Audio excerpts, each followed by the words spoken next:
Good morning, LL Nation. Welcome in, Lefty Podcast. I wore the hat today. Excited. A lot to talk about. I'm like Marcus Freeman. Okay, this is over. This season's done. Let's go.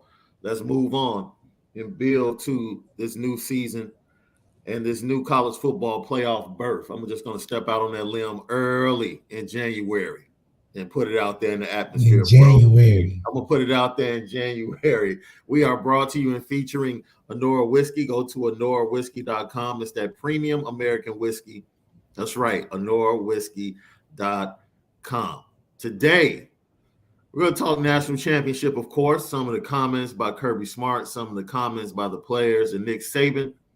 We're going to get into finishing this staff off and what we learned and how Notre Dame can apply it to be able to build the program that's needed and what stood out the most about last night.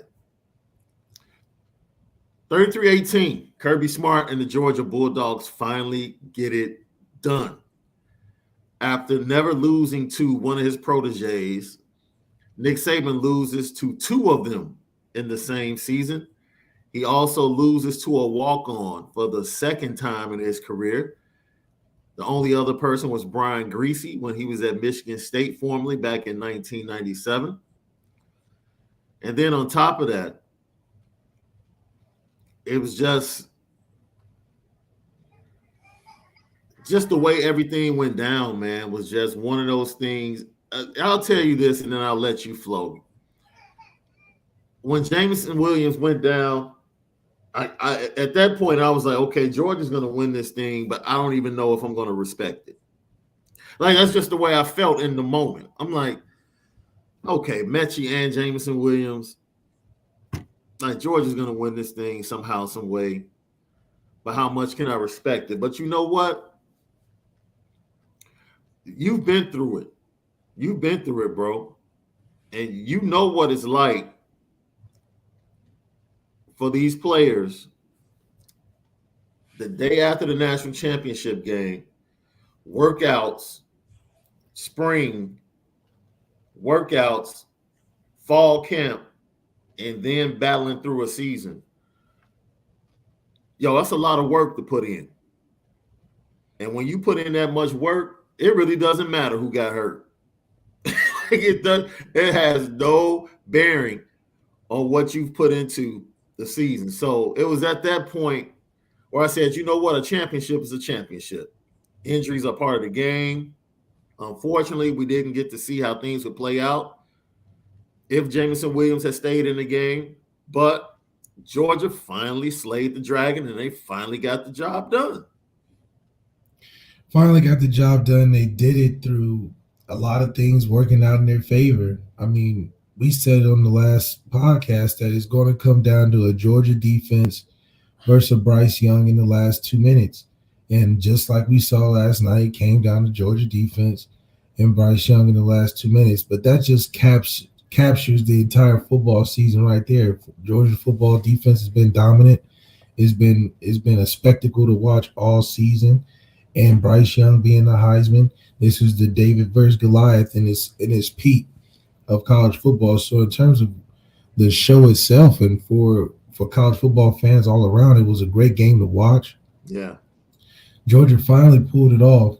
Like we said, through a lot of fortunate things going on. I felt the same way. I felt like Georgia was going to win by 7 last time just because Alabama beat them so bad in the SEC championship. It was so embarrassing that they just played with a different spirit in that game. That is like Alabama just couldn't match. You know, you can't match being embarrassed. You can't match the same energy of being embarrassed when you were so touted. So they had that slight edge and momentum. And then, you know, Stetson Bennett was comfortable in the role that he had to play. They didn't really ask him to do too much. And then you're going to stop disrespecting. You're going to stop disrespecting Stetson, man. Name is Stetson Bennett, man. You keep calling him Benson, man. Disrespecting. I call him Benson. It's Bennett. It's Stetson Bennett. It's Stetson Bennett. It's Stetson Bennett. But no, you did that on purpose, though, because you were trying to refer to him like he was a waiter, a small part of the team. I see you're gonna build a story out of anything. You definitely the media. gonna make a story out of it all, you know. But I think for Georgia, it was great to get over that hump, and for Kirby Smart to finally not be in that rut of the Saban Invitational. It pays off, man. It definitely paid off to put that recruiting to work, and it showed, man. When you had a team like that, just guiding the ship is just the best part, and let's see how that shakes up the rest of college football. Interesting stat. I think we talked about it. There were 39 5-stars on the field last night, and 25 of them were for Georgia or something crazy like that. It was 37 5-stars between the two teams. Georgia had 20 of them. 20 of them. So anybody and their mama can play quarterback when you have 20 5-stars. That's the price of a championship against Nick Saban. You got an all-star quarterback, Deshaun Watson, Trevor Lawrence, impact players like that. Or you literally have out 5-starred them. They out 5-starred them by 3, and that was what it took. Yeah. Because at the end of the day, it still came down to Alabama having the ball with a chance to tie it up with 25 stars on the team. Notre Dame, in comparison, only has 1. That's the difference. And the game is so turning point of the game for me was a Giants drop ball on the 2-yard line. I think it was like 2nd and 10, and they blitzed Bryce from the left. And no, it was a double fire. It was a middle linebacker and the outside linebacker. And Bryce, he moves to the right just a bit and hangs in there just enough time for Ajay to get the crossing route. And he just throws a dime right over the team's head, a dime, and takes the hit. If they had their 2 starting receivers, it'd be different, And he drops the ball, and then Brooks, I think the series after that, Bryce Young gets hit, drops a dime. He drops the ball. Over his shoulder. He went with one hand. Yeah. And that's what we're talking about. Like, even the best teams can't overcome major injuries to certain pieces. Like, I don't care how good you are. When you lose major pieces, like, that's hard to overcome when you're playing other good teams. So that's great teams. That's why we talked about how important 14 and Kyron were or would have been in that Fiesta Bowl. Like, they're worth points because they make plays at key moments. And without Jameson Williams, like, that's a catch he makes. That's a catch Jameson makes, That's a catch he makes. And they had true freshmen out there, Alabama did. Absolutely. So it's like, it was almost a repeat of how we saw Devontae Smith pop on the scene. It's crazy how you can print receivers in both of these teams and not miss a beat. I mean, 84 was just as electric as Jameson, just was built a little smaller. Ja'Cory Brooks just looks like all the other receivers. Ajay is going to be a problem. It's going to be a problem. You saw. Like, he made mistakes, but you could see, like, okay. He's open. He's open. Like Jalen. He's like a mini Jalen Waddle. He's like exactly. So you see how they got guys in the tank, and they're pulling guys out of the stash, right? Still making plays, still it chances to. So it's like, man, you just saw, if anything, how deep of a bag Nick Saban and Kirby Smart really have in this depth. I was seeing depth on both sides of the field. Like, man, we got some years before we can catch that, because both of them had to go to it. It's one thing that Georgia didn't have to go to their depth on Michigan. No, they took their foot off the gas in the third quarter. Alabama didn't have to go on depth on Cincinnati for real. Yeah. And it was no problem. They had to empty the tank on each other just to show you that this is what it takes to slug it out for all the marbles. A bunch of 5 stars, a bunch of depth, a bunch of NFL guys. And they made it so overwhelmingly competitive with top talent that the quarterbacks really didn't matter. Because at the end of the day, we saw Bryce Young that didn't look that athletic either. You know, Georgia was eating him up just as much. They were eating him up just as much. But this is the thing. Georgia decided to be Georgia. Yes. You know what I'm saying? Like, they didn't come in trying to change schemes. And no, they decided, look, this is what we've done all year. Out physical and punish everybody, punish the quarterback. We're going to come after him from the first play. And the only difference is they just tackled. They just tackled. Now Alabama's running back. Oh, that brother was running with a problem on his shoulders. Yeah, especially there in the third quarter when he started to get revved up a little bit.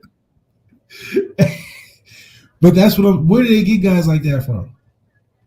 I didn't see no guy like that on no up and coming, like senior tape. Like, this guy was sitting on the bench behind, what was it, Derrick Henry? This is like his 6th year. Like, he's been there so long, hadn't played. But it just showed. Go ahead. But it's just crazy to see that if we had to play against either one of them teams in the championship, it wouldn't be like that. It wouldn't. I don't think we would have enough towards the end. Like when Alabama was running that ball third quarter, that's where a lot of teams tap out. That's where they tap out. Because it just becomes too much. Evan Neal get the leaning on you. Then Brian Robinson finishing 2nd and 5s for first downs, running through guys. And then you got Bryce Young. The only difference was they couldn't finish with Bryce Young and the dominant receivers because they were hurt. Yeah, that red zone was important. Yeah. Alabama didn't skip a beat. They did the crush them on defense, crush them in the run game, put Bryce Young to put him in the coffin. They couldn't put Georgia in the coffin without those receivers. And they just stayed around. They just stayed around. I don't think Alabama's defense was horrible. I think that after a while, when it was 3-6, 3-9 all first half, it just gets real tense. It gets real tense, and you start giving up 67-yard runs on an easy counter. So someone's got to break loose. And with all that talent in the field, it's just the narrative I feel like ESPN wants so bad is the mailman going out there for a super studded Hall of Fame team around them and coming out with the victory. That's just corny, but that's what they want. Isn't it amazing? As much as you think you have problems, that's why, growing up, people tell you to focus on your own problems because you never know what others are going through. Isn't it amazing to watch Georgia and Alabama have a DB that everybody targets? The same issue, right? It's like, oh, they target Ringo? Okay. Oh, we're going to target your freshman. Oh, they throwing at McKinstry? Okay. Like, dude, every team, I think Bama was on like DBs 4 and 5 due to injury. Yeah. Playing with 4 and 5, and those guys were playing great. Like the touchdown they threw, Stetson threw in the end zone, number 5 was on it. The DB was on it. It was just a better play by the receiver. Better play. I'll tell you one thing though. That stop and go that Burton put on, whoo, that was one of the Jackson, man. Look, I was all for it. Jackson was like, no, you're not getting me. I got to tell you, it's that championship. That dude grabbed him and then tackled him. He didn't just interfere. Burton put the stop and go on him. It was sweet, too. It was sweet. You see the stop and go went to the outside. He stopped and went inside. I was like, yeah. But Jackson, he couldn't do anything. But you know what? That's just smart on his part to say, he got me, and there's no way I'm letting him catch this ball. Because it's too open. Yeah. It's way too open. For a championship game, it's just way too open, This is what I thought Georgia did. And people will talk about Stetson Bennett going 4 for 4 for 82 with 2 touchdowns after the fumble. Immediately after that, Georgia came out and they started getting 5-6 yards a pop in the run game. They struggled to run the ball the entire first half. It was almost like they said, you know what? We're about to seize control. In order to seize control of a football game, it's really about, man, we got to establish this line, and then we can go play action and go over the top. Yeah, they went all passes. They went all play action with Stetson. All play action. Those 4 big plays were all play action plays.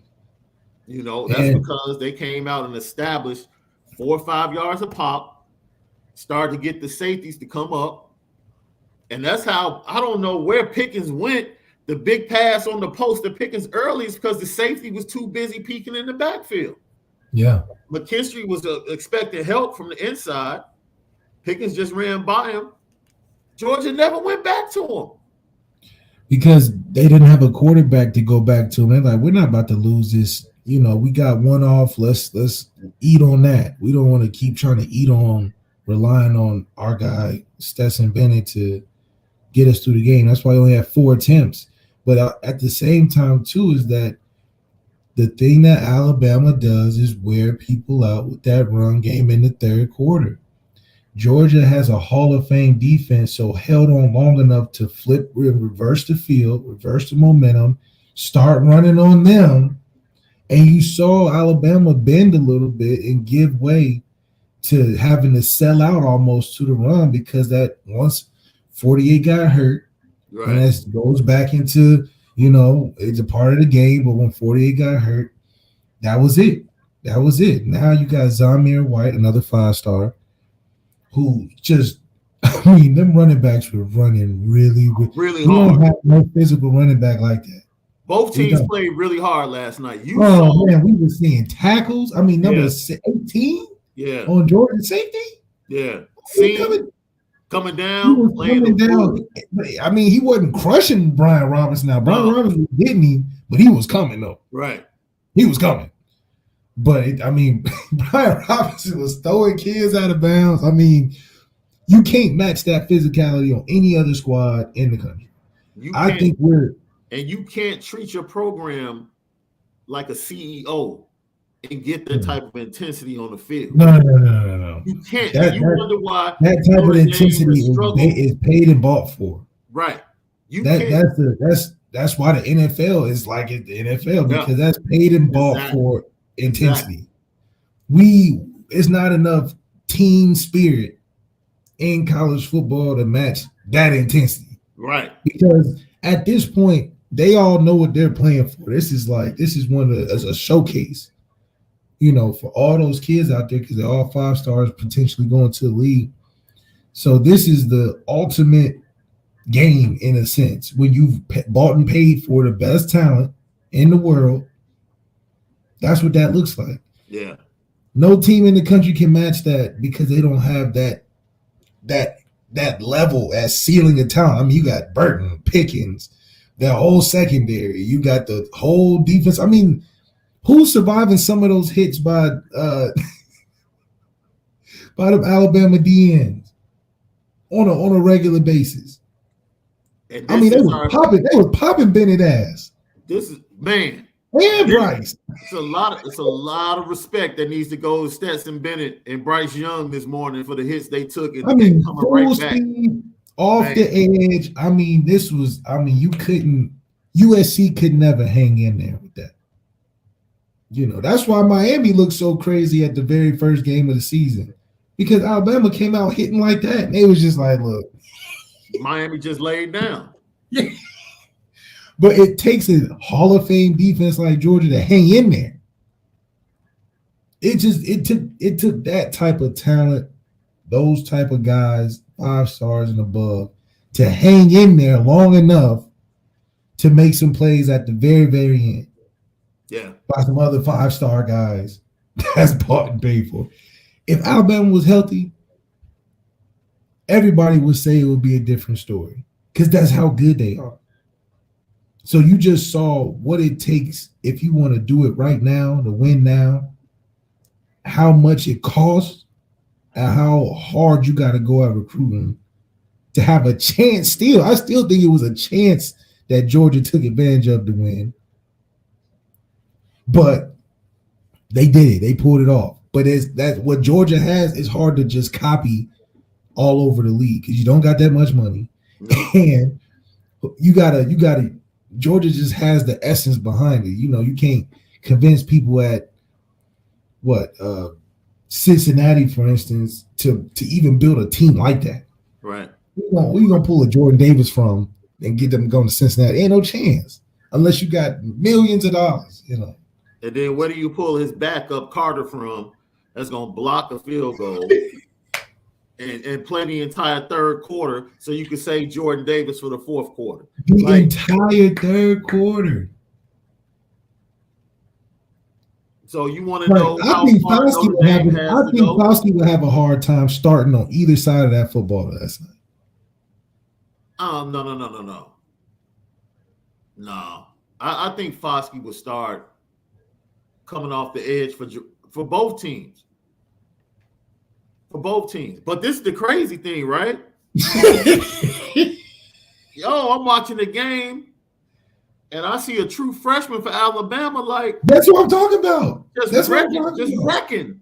And I'm saying to myself, like, dude, this is when you. And he wasn't small. He didn't look like no freshman. No. He didn't look small at all. He looked damn near bigger than 31. Yo, and see, what I learned is what Notre Dame has to get to is what you talked about. We have to get screen poppers. We have to get more screen poppers. And then we have to have depth. If you're going to win that type of game, you have to have depth because at some point, attrition is going to take over. You're going to lose a Jameson Williams. You're going to lose a Robert Messi. You're going to lose a Mathis. And with losing all of that, Alabama still had a shot. Alabama still had a shot. But it's even crazy because the level of competition from the championship game and the other two playoff games was way different. Way different. It was like incomparable. Like they had to go on a whole nother bracket and play a game because them two games was just in the wind. It was two heavyweight boxers filling each other out. That's what the first half was. Neither one of them wanted to get knocked out. So both of them. Yeah, it was like 50 seconds left, and Alabama was taking the knee. They said, we're going to have. We're going to go. With three timeouts. With 3 timeouts. Nick Saban was like, man, let's just get to the half. Let's just get to the half. If it was anybody else, Nick Saban tries to score. Easily. They're not thinking twice about it. Yeah. They would have called a timeout, got the punt, and then tried to score. Right. He waited. He said, look, we're going to take it all the way down. But that's the type of defense that Georgia had. That's the first time I've seen a Nick Saban been worried. Yeah. Where he's like, man, I'm not going to try it this time because when has he ever not tried? I mean, this team is used to putting up 55 on all good teams. So, but the level of how different it is from a Cotton Bowl playoff game, Orange Bowl playoff game, and that game. Man. That was a Sunday night football game. That wasn't no college football. That was a Sunday night football game with two great teams. You felt like you were watching a level. The real coach versus a level slightly below the NFL. That's the closest thing to the NBA G League you're going to get. Studs. And people, look, we're going to talk about this, man, because today starts the path for all college football teams to get to the ultimate goals and fulfill their goals. We talked about where Notre Dame was immediately after the Fiesta Bowl, and we were totally honest with the fan base. And now you look, it's bigger than the first game against Ohio level of intensity. And I'm glad Marcus Freeman went and changed the atmosphere and made it about competition because that needed to happen. Like I said, when you're treating Notre Dame and you're running the program and you're treating it like a CEO and you're treating it like a business, that doesn't translate when you get on the field. It just doesn't. Not in those type of matchups. Like, this isn't they've been too overwhelming. There was times watching the run game where the running back just had no chance. None. Big Jordan Davis be cutting through the O-line for no yards. And I'm like, this is Alabama getting 0 yards on the rushing. Georgia getting 0 yards on rushing. Because the D-line just meeting them right there. I mean, that was just incredible. It was incredible. Incredible to watch. That's why I said, how much do you think it would cost to get a D-line like that from Alabama or Georgia? Hey, that's one of the things that I've talked about while everybody else talks about quarterback and wide receiver. I've been consistent all year talking about defensive tackles at Notre Dame. Like, it's cool to have Kurt Hinish, but there's a whole nother level. Like, Kurt Hinish and Jordan Davis, like, that's a gap. Kurt Hinish and Carter, that's a gap, my man.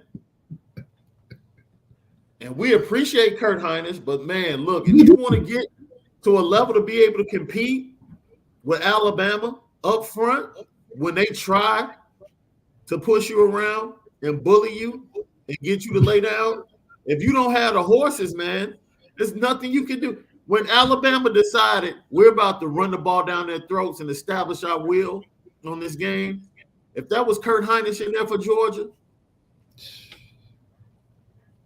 nothing.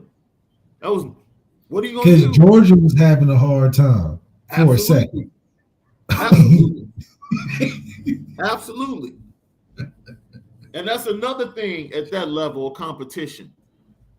You have to be mentally tough to not allow the ball game or that play to take over and snowball. Georgia knew Alabama was going to make big plays because they were being aggressive, but you have to let that play go. Yeah. And that's what really won them the game, especially early, is the fact that Bryce Young was making plays early with Jameson on the field, but they kept Alabama to field goals. Yep. They kept Alabama. Jameson Williams gets the big play. They held him to a field goal. Latu gets the big play down the left side. They held him to a field goal. I mean, Georgia's secondary in this game compared to last game was night and day difference. I mean, a lot of those third down catches were contested.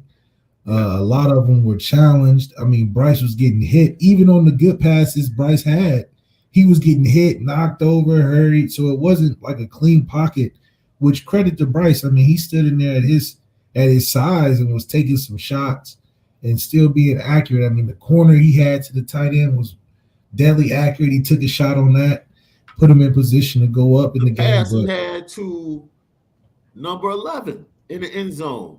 All number 11 had to do was drag his toe.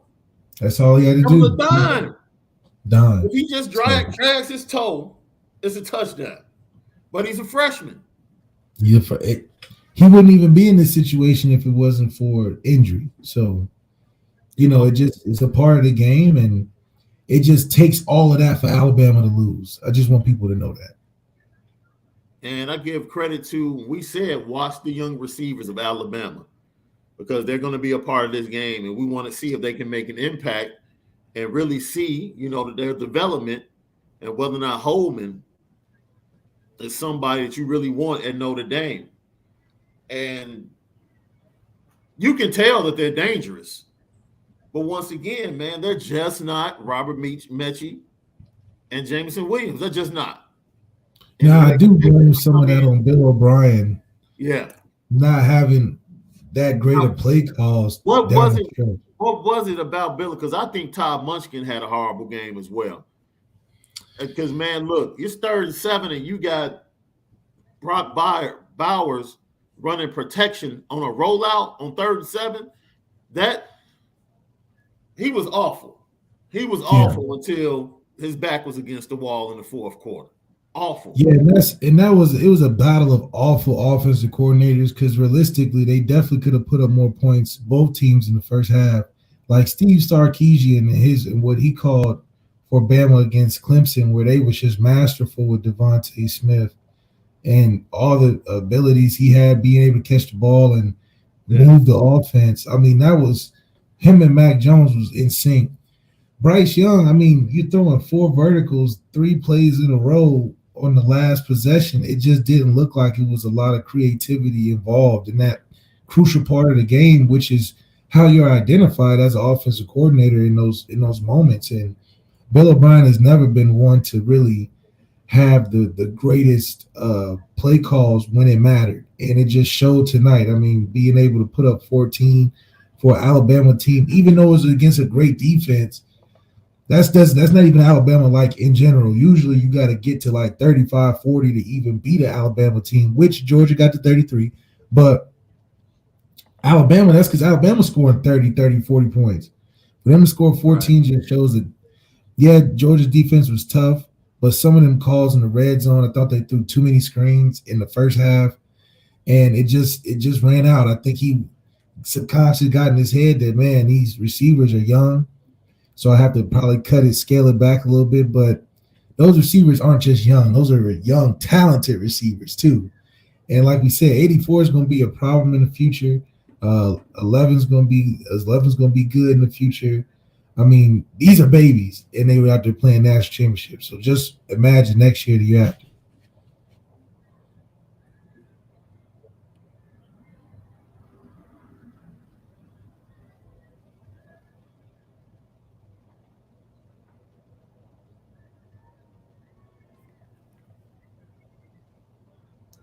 Yeah, I'm sorry, you still there, bro? yeah, I'm here. Okay. Lucky Lefty podcast. I thought I lost you for a second. Shaun Davis, Malik Zaire, brought to you by Onora Whisky at NoraWhisky.com, discussing the national championship game. And I want to go some things that were said in the press conference. Normally I would have, but I'm on my backup. I'll be picking up my laptop is ready, it's fixed, so we'll have all our bells and whistles tomorrow. One of the things that Kirby Smart said was, and this applies to Notre Dame, I believe. He said the wind blows strongest at the top. And he was talking about the program now having to be in a space of being the prey and not the predator. Like the country is coming after them now, and it's unfamiliar territory. And what it took to take that next step, and Notre Dame is trying. The next step for Notre Dame is to get to a national championship game. Yeah, get to one. Notre Dame's gotten to the playoffs. Now we're trying to win a game in the playoffs, or heck, win a New Year's Six bowl. Like that's the next step for Notre Dame. So the steps to get to that really start today. And I don't think, if you've never been through it, Malik, you've been through it, you can't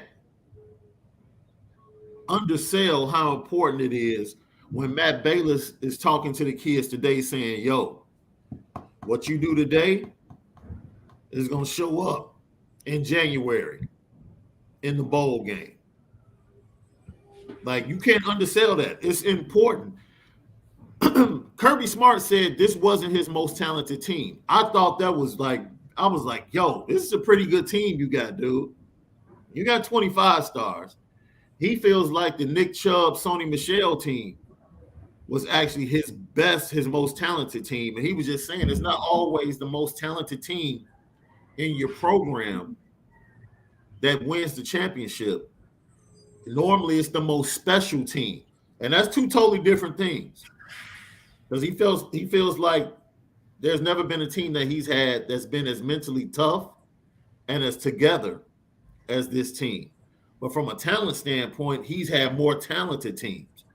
So that's what you're trying to create to be able to take that next step. Notre Dame is trying to create that synergy of that most special team. And that points to what you see the kids and the 2023 class creating and recruiting and the camaraderie. When you see that before they even get to Notre Dame, you're like, okay, that group can be a special group. When those kids get to Notre Dame, they can create a special synergy because of the relationship they already have. You don't just want a talented team. You need a special team to win a national championship. That's right. You definitely need a special team. And we knew from the beginning that Georgia defense was a very special team. Yeah. They played with a different kind of je ne sais quoi when you watched them. It was more than just a defensive good team. It was something about them is that you just couldn't take your eyes off of them. And they had the magic this year. I mean, it was just all cylinders were clicking. They wasn't skipping the beat. I mean, it was just a beautiful thing to watch, similar to the magic that Joe Burrow at LSU had. It was just something about watching them play where it was like they're just going to win. They're just. It was special. I had no doubt in my mind when they went against Clemson that they were going to win. That was like they just had too much going. Jamar Chase, Justin Jefferson, they was doing the little dance and right. The defense. It was all type of big names, and it was just a collective of everything going the right way. Sometimes you need a little bit of that. I never felt like we had some of that magic going into the playoffs or going into these Bowl Six. Even with the Oklahoma State game, I thought we were just a better prepared team, but I didn't feel like it was any necessary magic behind what we were riding on to get there. It looked like we were just riding on consistency. You know what I mean? And which has been our plateau has maybe been consistency. Maybe one year we need a out of the ordinary year where we get a Heisman guy, where we get a number one scoring offense, where we get a outlier that can make something special about our team. And that's really what it's going to take and what we're looking for at this time, because in the mix of everybody else, we can do what everybody else does and be better at them at that. But after seeing yesterday, there's a different lane that we have to cross over into, and and we see what it takes. You know, everybody thinks that it's not the quarterback. In our situation, it is the quarterback, because I think it's harder to get the amount of depth in aggressive physical D lineman than it is to be an all-star quarterback. You know, so I think we'll get there with Marcus Freeman, but it'll look different because we'll have more big-time linebackers, I think, than we will have D linemen necessarily. So we'll see how it plays out. Yeah, we're going to have to scheme because, like you said, I don't think we're able to load up and get depth like Jordan Davis and Carter at defensive tackle, right? And then it's going to be about speed. It's going to be about those linebackers being able to rush the passer and being able to cover on the back end. Like, that's the next step as well. Like, Georgia got some young guys back there that were getting cooked. You know, they had some vulnerable moments, but you have to, if you're going to be an aggressive defense, you're going to get cooked. But how do you respond? Go to the next play, and ultimately, can you hold that great team to field goals? Like, if they make plays, just hold them to a field goal. Because if they're scoring touchdowns like they were in the SEC championship game, it changes the entire tenor of that game. But early on, they held them to field goals. They allowed themselves to settle down. They allowed Stetson Bennett to settle down. They got it to the fourth quarter. When the game was on the line, Georgia made the plays. Alabama didn't. Alabama had opportunities to make plays. They just didn't make the plays. They did make the plays. I mean, they dropped some crucial things. I thought they coached a good game and put the team in a position to win, but the players didn't necessarily make the plays at the right time. But I didn't think Coach Saban got out coached where he made a bad coaching mistake necessarily. No. I think he just lost. You know, that's why I think that when they shook hands in the middle after the game, I didn't think Saban had any really tough feelings to where he felt like better about losing necessarily, because it was just like, man, you kicked their ass when you needed to. I mean, you did your thing, you know. I didn't I'm not kicking myself for being like I should have did something. Like in the Fiesta Bowl, we pointed out there was some coaching things that maybe could have changed, you know, our situation. But in a game like that, I mean, you just saw two Titans duke it out, and the best team won that day. It's the craziest. The craziest thing is you were asking Alabama. This podcast, I don't know about anybody else. This podcast told you from day one that Georgia was the best team in the country. Yeah. And we told you there was something special about this Georgia team. Even with Stetson Bennett at quarterback, we were like, yo. We're going to hold them down because they had Jake Fromm and a similarly built team, but it wasn't like this year's team. It just had a different vibe. And you were asking Nick Saban, as great as he is, you were asking Nick Saban to beat a special team twice. Not once, but twice. And he beat them too bad the first time and really turned them up. Like, I think if they lost that close game in the first one, Alabama would have had a mental edge over them in the second one. I think they just embarrassed them so bad in that first game. They was like, we're not taking that shit. And bro, I'm gonna be honest with you.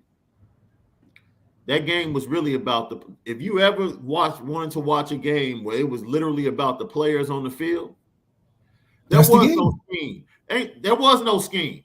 This ain't about scheming people open. No. Who's gonna make the plays? That's it. That's what that game was about last night. That was it. Going to make the plays. Because even with both offensive coordinators being horrible, it didn't matter. It still came down to who was going to make the plays. He had to make that counter 67 yards on his own. Absolutely. And then you look at the first half, I think they were down in the red zone. It was a second down. Tyndall misses his assignment. Nakobe Dean sees him miss his assignment and catches up to Latu to knock the ball down, and then turns around and claps in his face like, yo, wake up. Yeah, no, straight up. People don't see special plays like that. Like, yo, small plays like that in a game like that. Players made plays all night long. And maybe you missed some of the small ones that meant something, but all night long, you saw two teams that were all about, forget the scheme, the playbooks, throw all of that out the window. Players make plays. Like Georgia probably thought they had a great play on the first offensive play. They go play action. Will Anderson is like, that ain't nothing. I mean, crush the whole thing. The whole thing. Like, I don't care what. Even on the reverse. Right. Even on the reverse. Crush the whole reverse. Crush the whole thing. And Christian Wilkins, number 8, crush the whole thing. Christian Harris. Yeah, Christian Harris. Crush the whole thing. So, but like we said, that's what bought and paid for talent looks like. Yeah. That's beyond a recruiting pitch. That's beyond offering you some stuff on campus.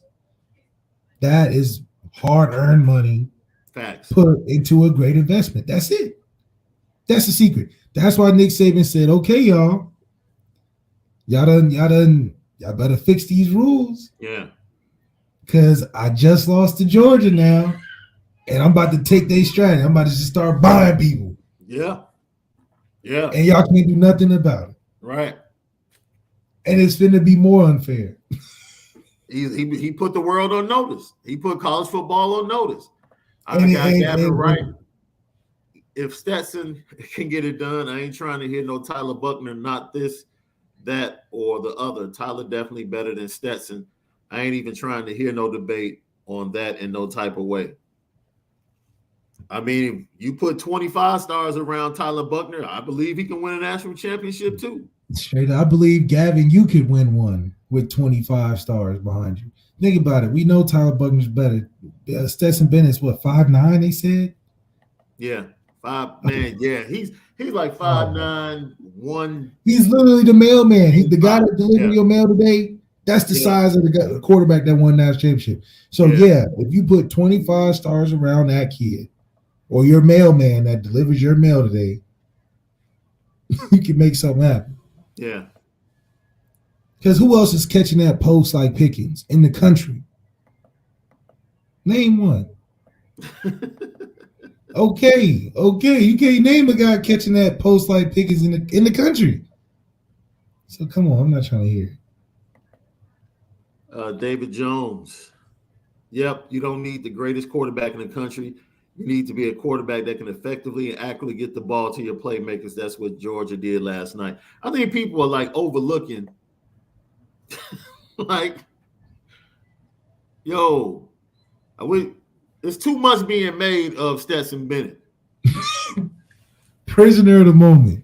Like Stetson Bennett has rode the coattails of that entire team all year long. Like, we got to relax. Yeah, because I don't want he undue wasn't pressure. up for no awards. I don't want this game to put undue pressure on Tyler Buckner. That's totally unfair. Totally unfair. Totally unfair. Do not expect this dude to come out in the horseshoe expecting them to look like Georgia. And it's like, no, this transformation, it's not about to happen like that. That's going to be his first career start. Like, we got to relax. We got to relax. We got to relax. Marcus Freeman is going to up the game when it comes to 5 stars at Notre Dame. We already see that. If we gonna get quarterbacks like Stetson Bennett, pretty much, if that's how we gonna recruit quarterbacks, then Marcus Freeman's job is get a bunch of nasty 5 stars. That's it. Unless Stetson Bennett did not start the season as the starter. Yeah, he didn't even when they in like quarterback camp. JT Daniels was the starter and got hurt and never got the job back. Why? Because Kirby just rolled with him. He had a special team. Yeah, he's like, we don't need a quarterback for real. He knew the quarterback wasn't going to make that much difference. And like Stetson Bennett said last night, after that fumble, I told myself, I'm not going to be the reason we lose this game. He knew it. He knew if Georgia was going to lose last night, it was going to be because of him. That's the only way they could lose that game last night, with Alabama being down 3 of his best players. The only way Georgia could lose that game is if Stetson Bennett gave it to them. That's the only way Georgia was going to lose. That's not a quarterback I want on my team. Yeah, that's not a quarterback I want on my team that knows that the game is in his hands because he's that liable.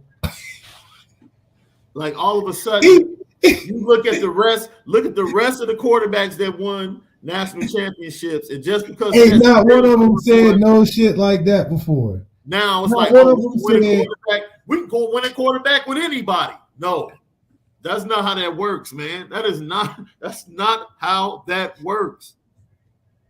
Yeah, it's not how it works.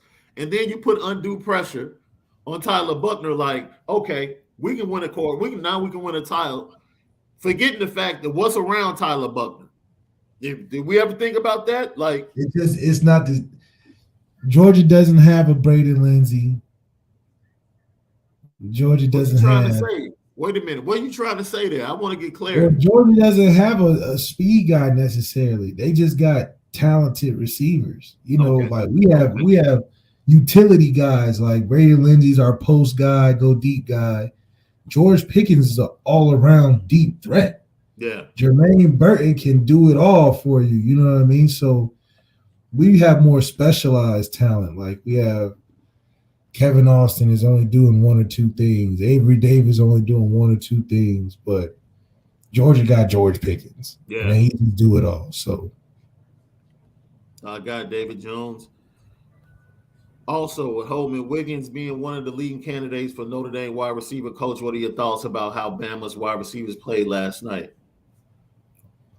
I thought, look, I know I saw enough to say, okay, this young batch they're going to be a problem. But yeah, it's going back to, like you said, this was not even about coaching. No. This was players on the field and who was better last night. That's it. The coaching puts you in position. They got you to the game. Go do what we paid you for. That's it. And they went out there and played like they was getting millions of dollars. I think the receiver coach coming to Notre Dame, it would just be different because we don't have a room like that. Yeah. So we didn't really get to see too much coaching on display necessarily in the receiver part. because they was catching a bunch of bubbles and goals, but they was, talented. Yeah. I think he would have his work cut out more getting that type of culture in our room, which makes it an uncomparable situation. I hope he would just bring a bunch of tape he could steal from them Right. and bring the tape over and be playing the tape over and be like, look, this and this and this. But other than that, I mean, we don't have the same talent in the rooms. So it'll just be a different. Shout out to Adam Zillick. Thank you, man, for tapping in. Do you think Coach Freeman just drove down to Indy to interview Holman, or do you think they bring him up to South Bend? I think those conversations have took place prior to the game, and if he's still interested, then they probably meet face to face. Marcus Freeman got the money to fly down there, fly him up here, 1 or 2. Man, fly. I mean, that's a quick drive. However he wants to do it. Save your gas. You know how expensive gas for the PJ is? Oh, you said he's still in Indiana. Yeah. Oh, yeah. The game was in Indianapolis. Shoot, man. Man, you put that PJ on hold. Yeah. I thought Pay they that was gas for another trip. Just go ahead, hop in the Suburban, the Tahoe. Make it happen. Get you a suite somewhere. Have them walk over and meet you at the suite. Yeah, they lost, so it ain't like he going anywhere. He really just they're still there this morning. They just fly out last night. Chilling. So they're still there this morning. Let's see.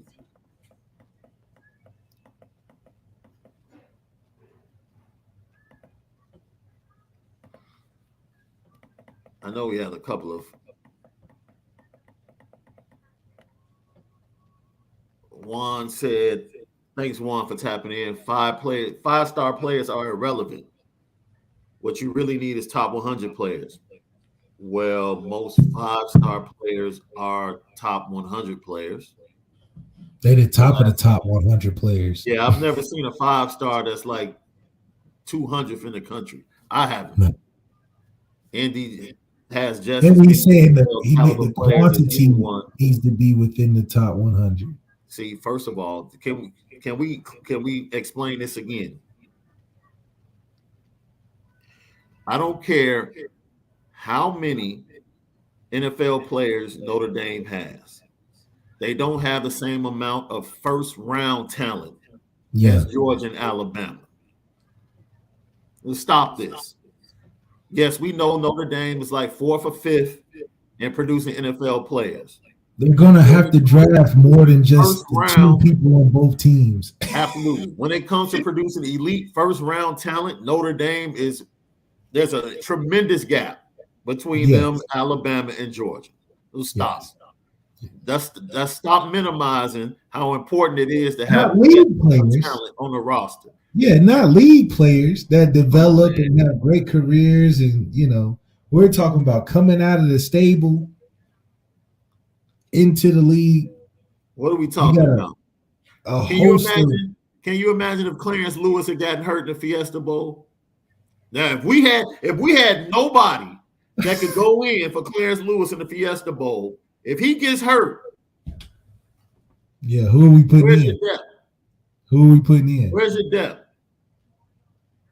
How did the safeties look in the Fiesta Bowl? Because you're one dominant safety.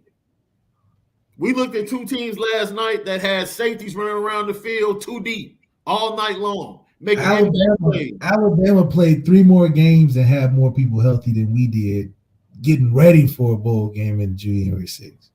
Oh, this is crazy. Like, what are we missing?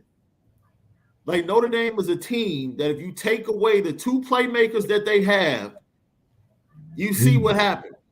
Yeah, we get beat by 7-on-17. And you want to make a statement like 5 stars are irrelevant. If they're so irrelevant, then why are the 2 teams with the most 5 stars in their roster in the championship game if they're irrelevant?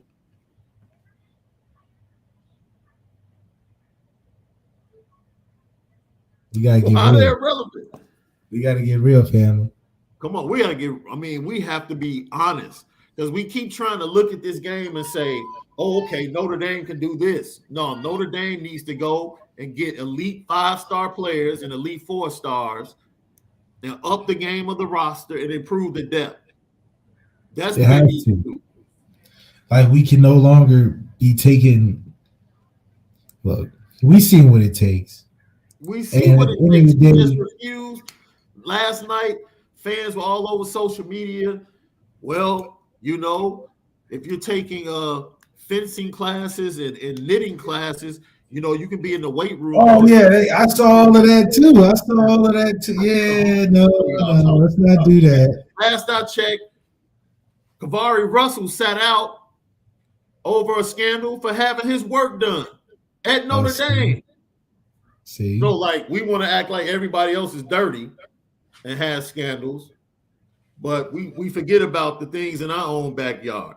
It's like, look, man, relax. I ain't Relax. never seen Georgia go down with a academic scandal. It was So an academic scandal that ended Lou Holtz's reign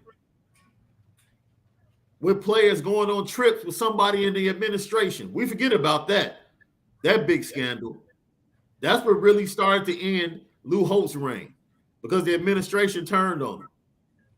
I ain't never heard of that at no Georgia. Oh, dude, it's like, man, relax. We understand the difference between a private institution like Notre Dame and a public institution like Alabama and Georgia. But we have to stop grabbing this low-hanging fruit that elite players don't want to go to class.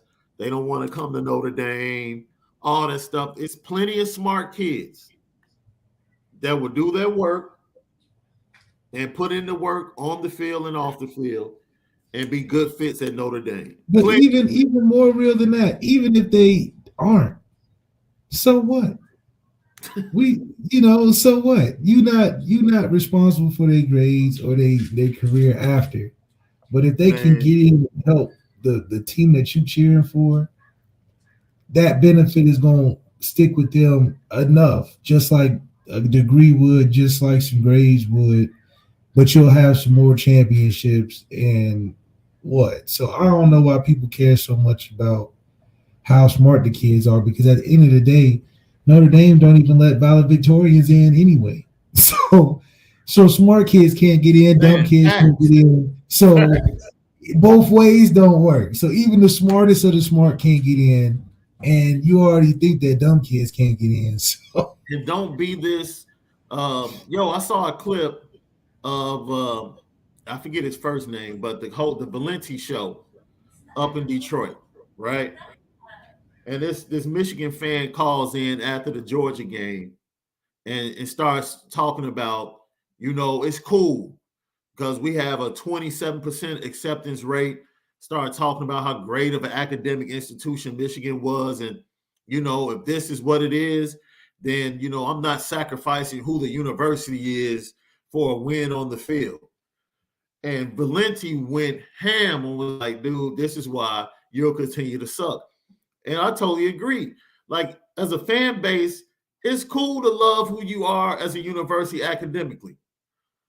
But on Saturdays, I don't give a darn about your GPA, man. I don't.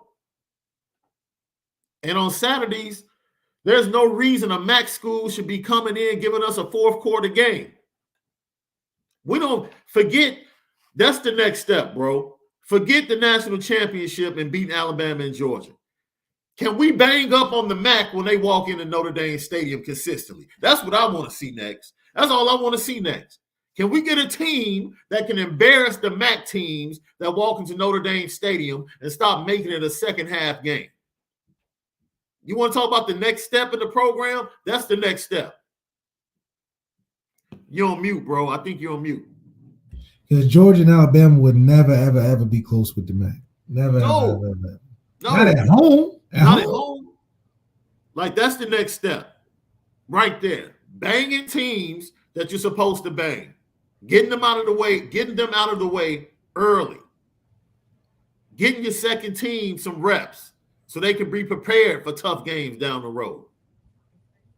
That's where you get your depth from. You don't get depth with your first team having to struggle with Toledo at home.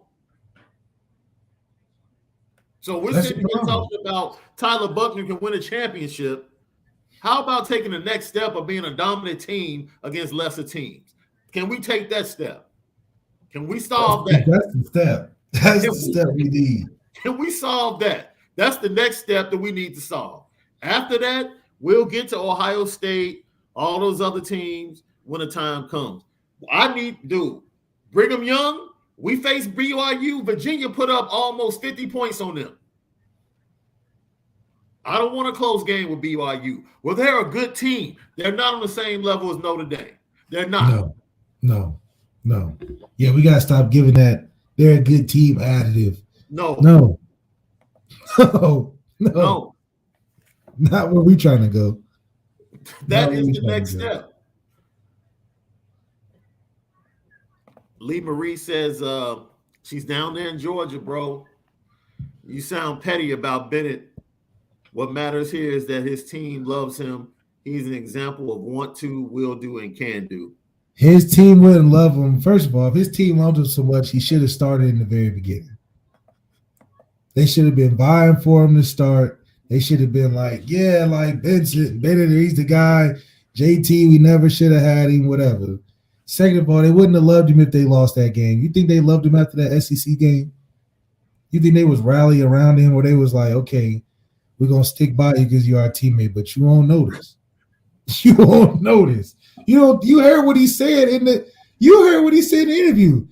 Yeah, after that fumble, I didn't want to lose because of me, because he knew what was going to be on. He knew all that love and all that crying. He would have been doing it, and the Georgia fans would have been hating on him, talking about he's a walk-on.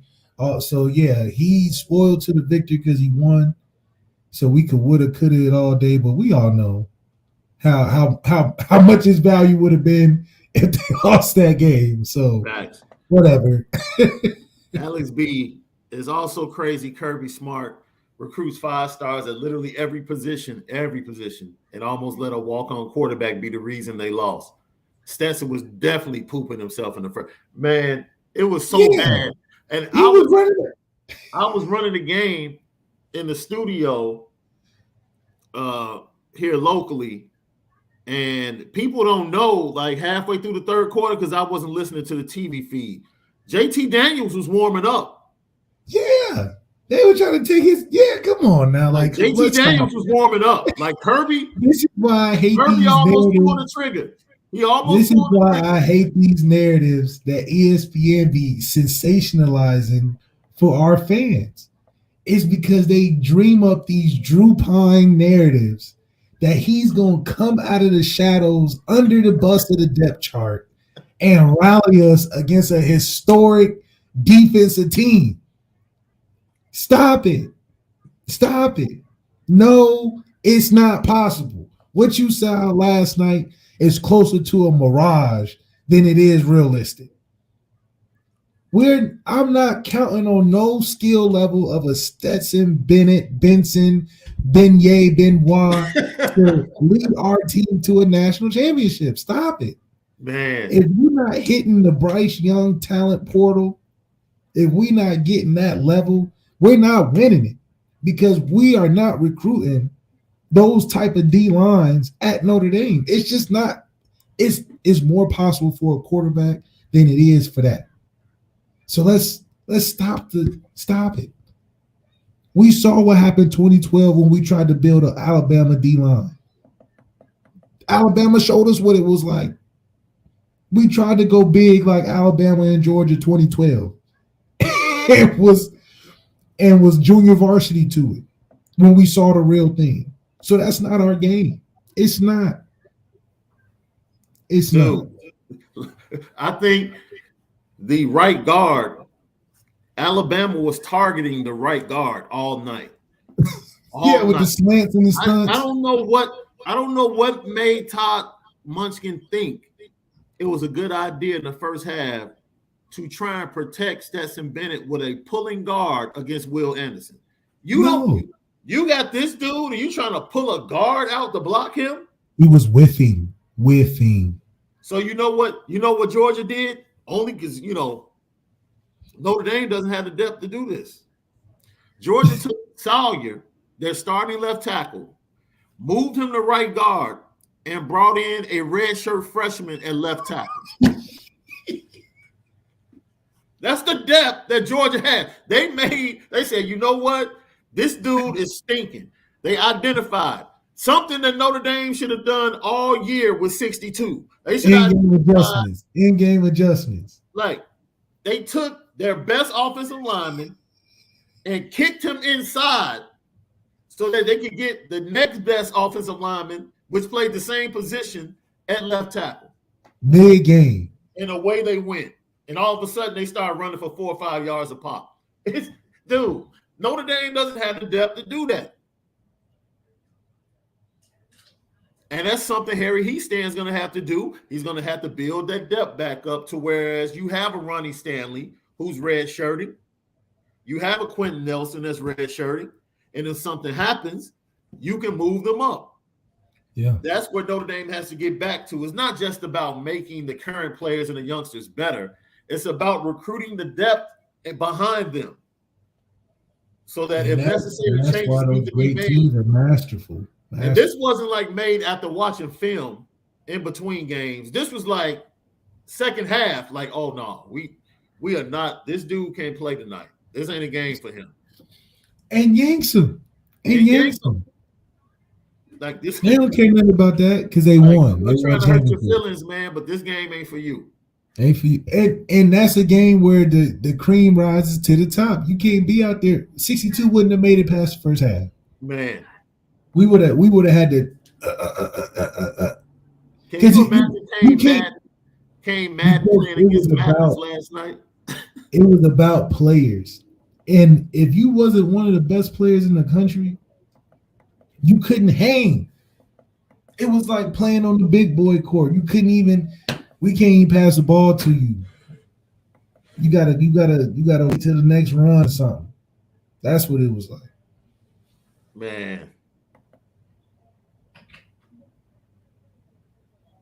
Brian Meadows, thank you for tagging in, man. We appreciate you. All the way from Georgia. Saying he's a Georgia fan. Grew up in Georgia. Played high school ball in Georgia as a Notre Dame fan. All right.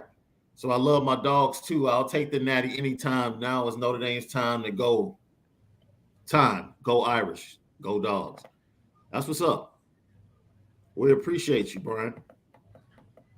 Tyler Evans. Elkhart, thanks for tapping in. Elkhart. And Tom Ballort, what's our guy? How you doing today, Tom? We have some decent depth, but those Georgia backups are some serious dudes. Not much drop off. See that's we have decent depth. Decent. They're convincing guys that should be starters to be backups. Like, man, you know why? Because it's an atmosphere of competition, bro. And when it comes down to it, people respect competition. You respect when somebody's better than you. Yeah. And more than likely, that's going to drive you to wait for your opportunity or either drive you to be better than them, which means you have to stay. But when there's no real atmosphere of competition where there hasn't been at Notre Dame previously, then you see people saying like, man, I'm not getting a real shot. I'm out of here. That's how you can tell if it's not competition. You see a bunch of transfers. Like, I'm not getting a real shot, so I'm out of here. You know what the coolest thing I saw last night that let me know it was a family? Alvin Kamara was on the Alabama sideline, bro. That's real. That lets you know, like he was in that running back room, and they still treat him like he's Alabama family, even though he transferred to Tennessee. And went crazy for Tennessee. They like, yo, you still family, bro.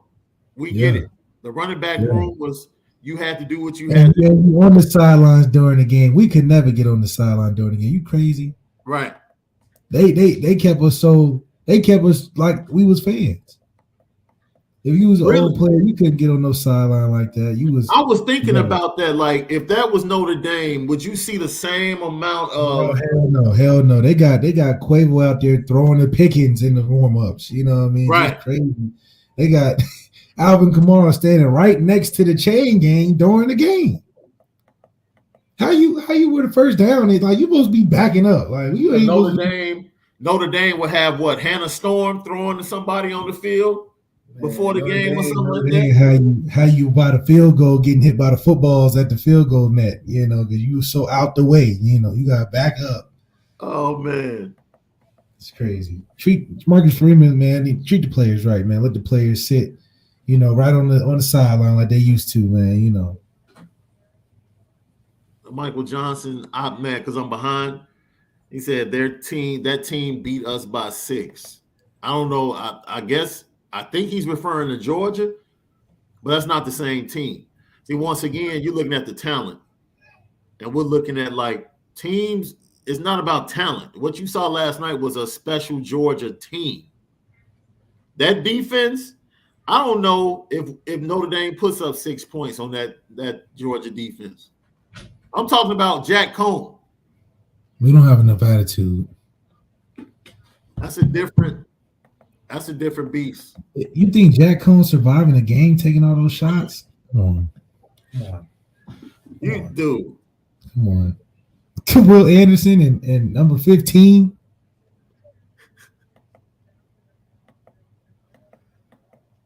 I'm trying Number to think. 48, number 90. Number 10, the linebacker for Alabama was going crazy. Number 10 was sticking folks. Jordan Battle? And see, this is why more than likely Caleb Williams is headed to USC. Jackson Dart into the transfer portal yesterday, right? So we all see it coming. But I'm not worried about Caleb Williams because they don't have anything in the trenches. They have nothing. They had all this talent on the outside, Caleb Williams, and they're going to get dominated in the trenches. Dominated. So Caleb Williams is going to be running for his life when he plays Notre Dame. And he's only there for 1 year. He's definitely going to have a challenge the whole game dealing with our defense, being that we're going to be able to show him different looks and hit him with different pressures, considering the fact that he's not going to have the O-line Alabama does that can just adjust on the fly and, eliminate blitzes. Even though Georgia was coming all game, Bryce still was having some time. Yeah. It wasn't like Georgia was overwhelming Alabama's O-line. No, they was blocking them. Right. They may not have blocked him. They may have blocked him for an NFL play, but they had him, enough for Bryce to get the ball off. So it wasn't like they had Bryce running for his life. They was just getting to Bryce because they're a great team. But it wasn't like they couldn't handle it. So in a situation with us in SC, we're going to have Caleb Williams running around, which is what he's good at. Yeah. But can he do it for 4 quarters? We'll see. I'm already thinking he's going to go to SC. Yeah. I see some things in the chat. I hope people are not really trying to say Stetson Bennett is a better quarterback than Bryce Young. I hope you're better than that. I really hope that's not the direction you're trying to go. Come on, people. That's something else I wanted to point out. This is from Kirby Smart after the game. Even with all the injuries, and there were tough injuries that they had to endure, they had a chance because they have the best 2 players in college football. And when Kirby Smart said that, I said to myself, this dude is right. I never thought about that. Like, with all of that being said, as much as they lost due to injury, they were in the game because they have the best defensive player and the best offensive player in college football. So that's the type of talent Marcus Freeman has to go get. Like, yes, go get a dude that can win the Heisman and go get a dude that's definitely a number 1 pick from the defensive side. Because Will Anderson, I don't know what Chad Hutchinson was doing in New York. I'm gonna keep saying that till the cows come home. He had no business in New York. None. He was a paper candidate, dude. Paper candidate. No reason to be in New York. There's no way you watch Chad Hutchinson against Georgia and watch Will Anderson against Georgia and think, man, these two guys are similar. There's no way. You know, Aiden should have just been holding the door open for Will Anderson to step out their limo at New York, because there's no way, like you said, he should have been there. And it was just on display last night because just the impact he was having on the game. Yeah, he wasn't making a ton of sacks, but he was in Bennett's face and had him worried all night. The amount of times Bennett was taking so many drops deep in the pocket, 15, 20 yards away from the line of scrimmage, is no coincidence. Christian Harris and Will Anderson and 15 and just the pressure they was creating in that front seven, I mean, is a reason why Kirby Smart in the first half said we're shooting ourselves in the foot with all these penalties. Yeah, they was a little nervous. They was getting popped in the mouth, getting false starts, getting 5-yard penalties, a hold in here, something here.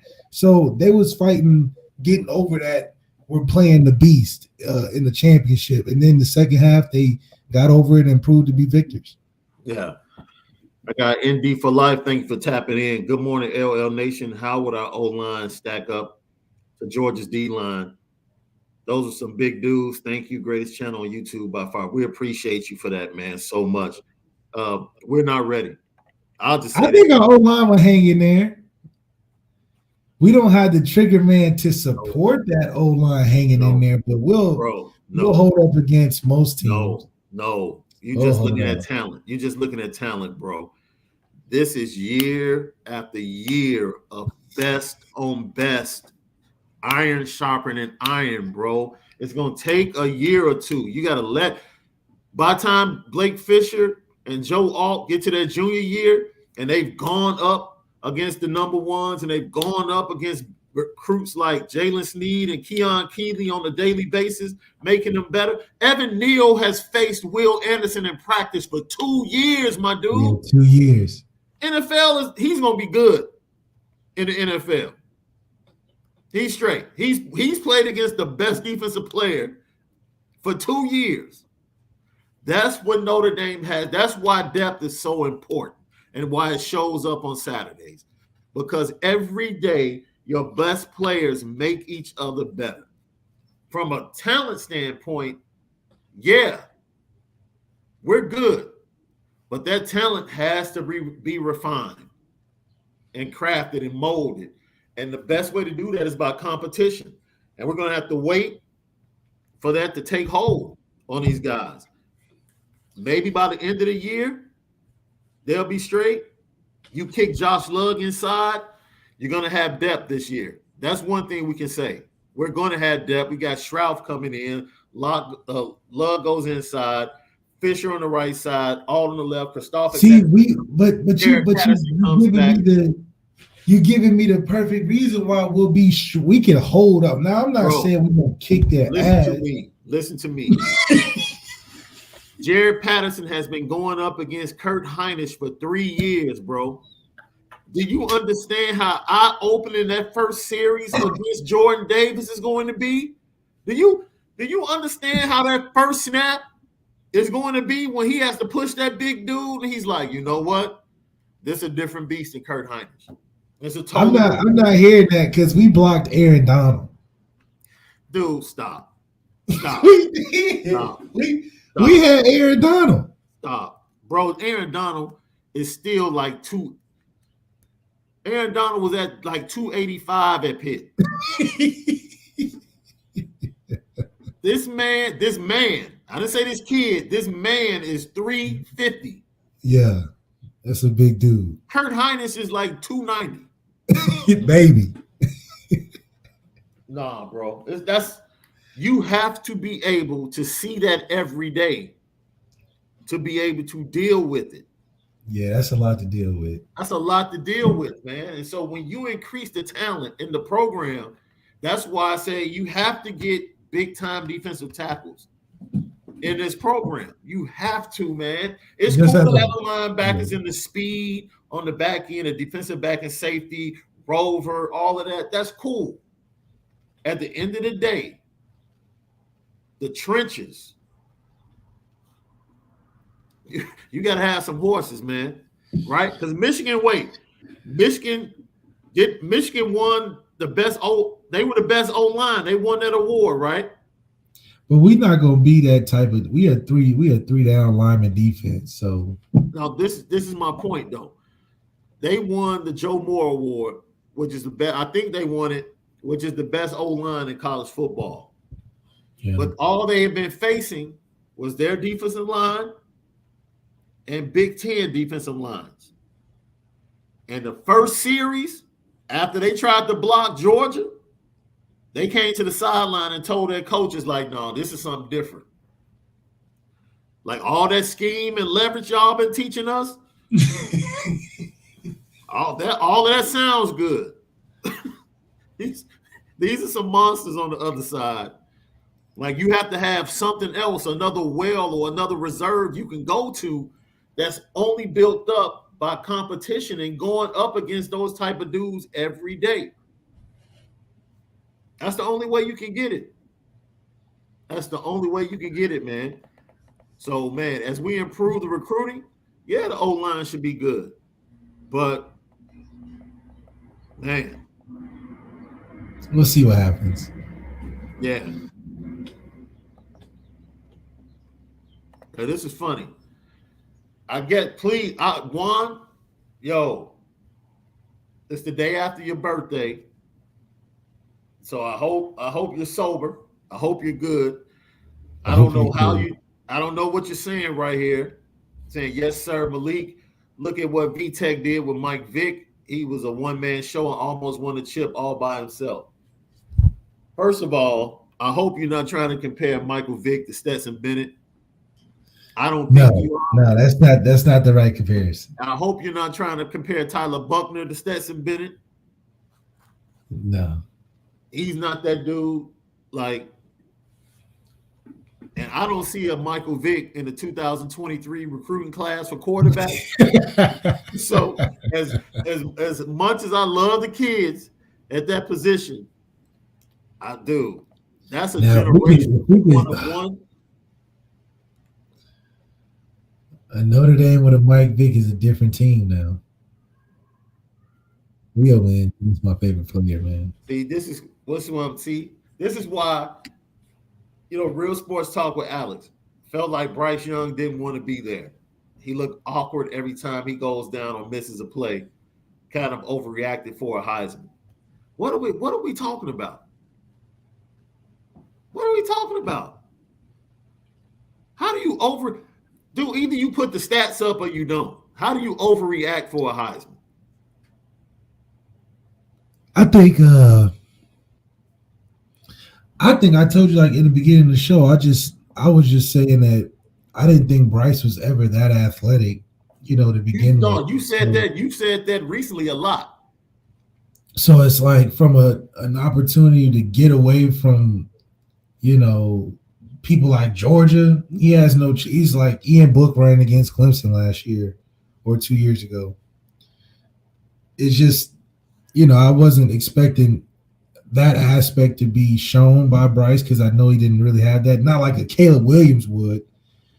So, yeah, if they're going to get to him and beat on him, but, I thought it was still a Heisman opportunity for Bryce because he was still dropping dimes through the midst of all of that. So I wouldn't call it any overreaction. If anything, you just saw him be shut down to being one-dimensional, and he was still pretty good at it. He just didn't finish the game on it. But, I don't think he was I think he was still deserving of being the Heisman.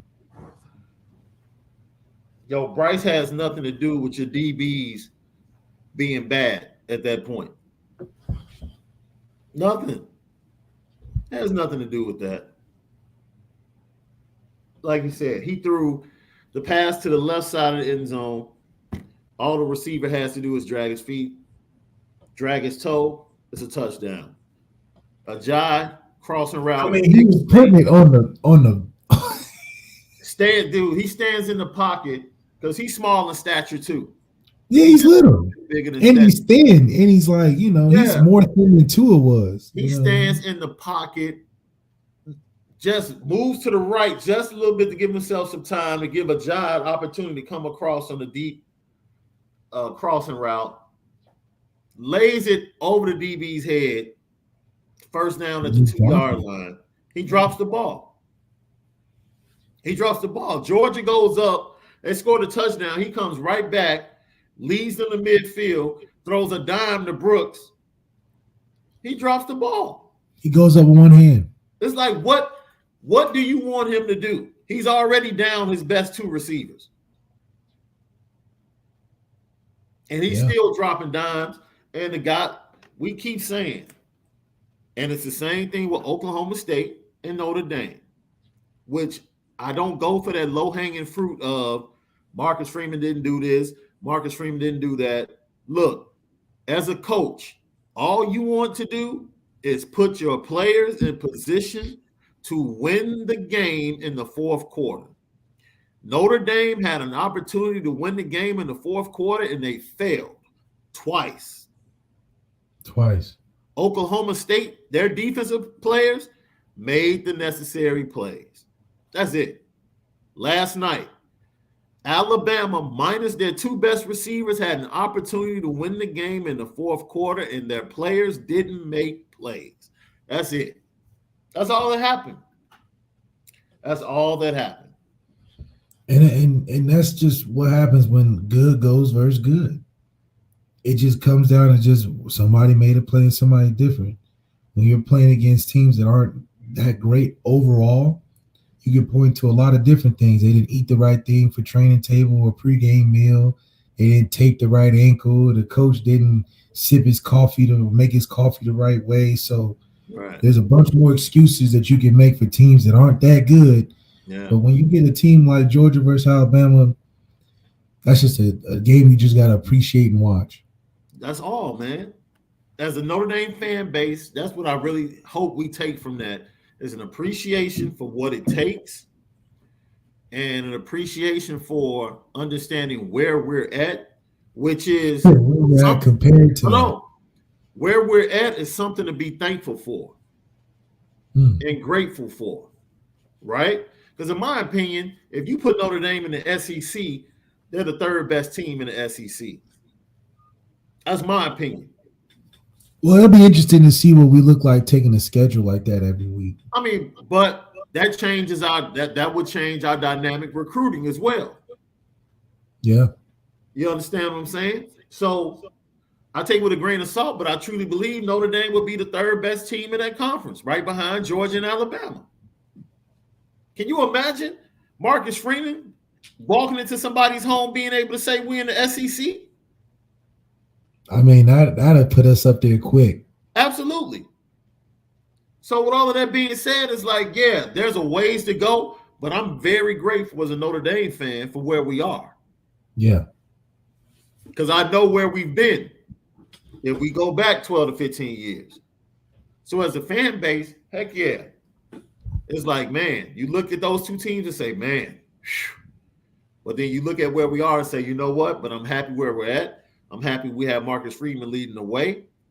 And I think brighter days are ahead, and we're going to get it done.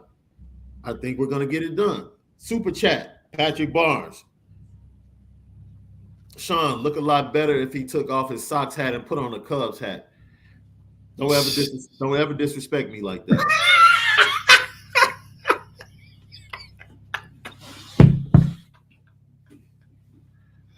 Not with the Cubs hat. I'm a G, bro. Let me tell you how much of a G I am, bro. I've never set foot in Wrigley Field. Ever. No, you haven't. I've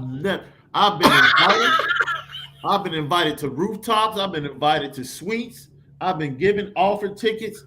I would never walk into Wrigley Field. Never set foot in Wrigley Field ever. Even the suites, you denied the suites. Never. No, you didn't deny the suites. Never. Never. Come on, bro. You know how many opportunities I get to go to Wrigley Field? Oh my God! Hey, what do you tell them though? What do you tell them? Cats like, man, I got some tickets for the Cubs game. And you know what makes it worse? They know I'm a Sox fan. And they really ask you.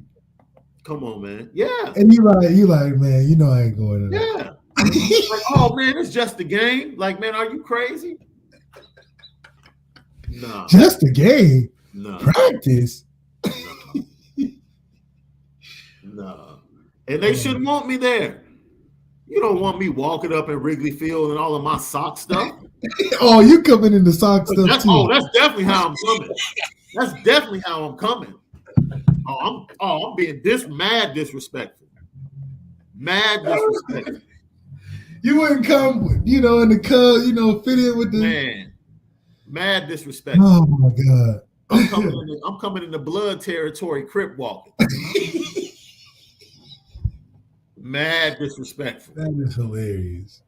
Mad disrespectful. Don't play with Shaun like that, man. Come on, man. So now you talking about put a Cub hat on? Come on, man. That's crossing the line, man. Oh, this is a good question. I like this question. Who's the 2022 Heisman finalist? All right. Caleb Buckner, because he's supposed to be in the playoffs.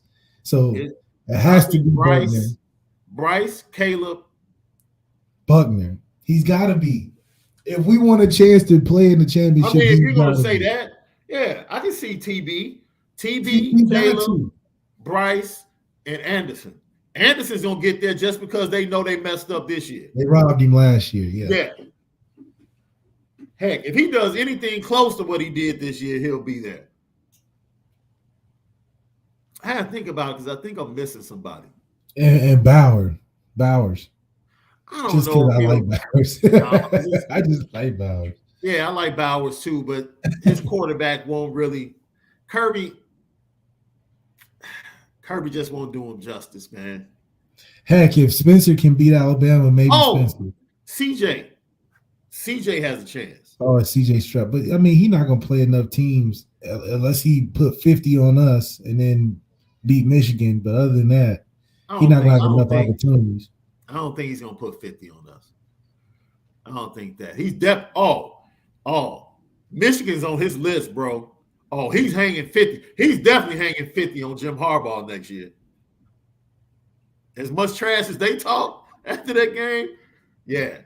Well, Jim Harbaugh about to skip town and let them get beat. I don't know. The news broke yesterday that they're trying to renegotiate his contract extension. They just renegotiated last year. No, he took a pay cut last year, remember? Oh, yeah, that's right. He took a pay cut, and now they're talking about, it's leverage. If I was him, I would read the writing on the wall. I'm not winning the national championship at Michigan. Not no time soon. Not soon. And I beat Ohio State. I might as well leave. Because it'll be another 10 years before you beat them boys again. Man.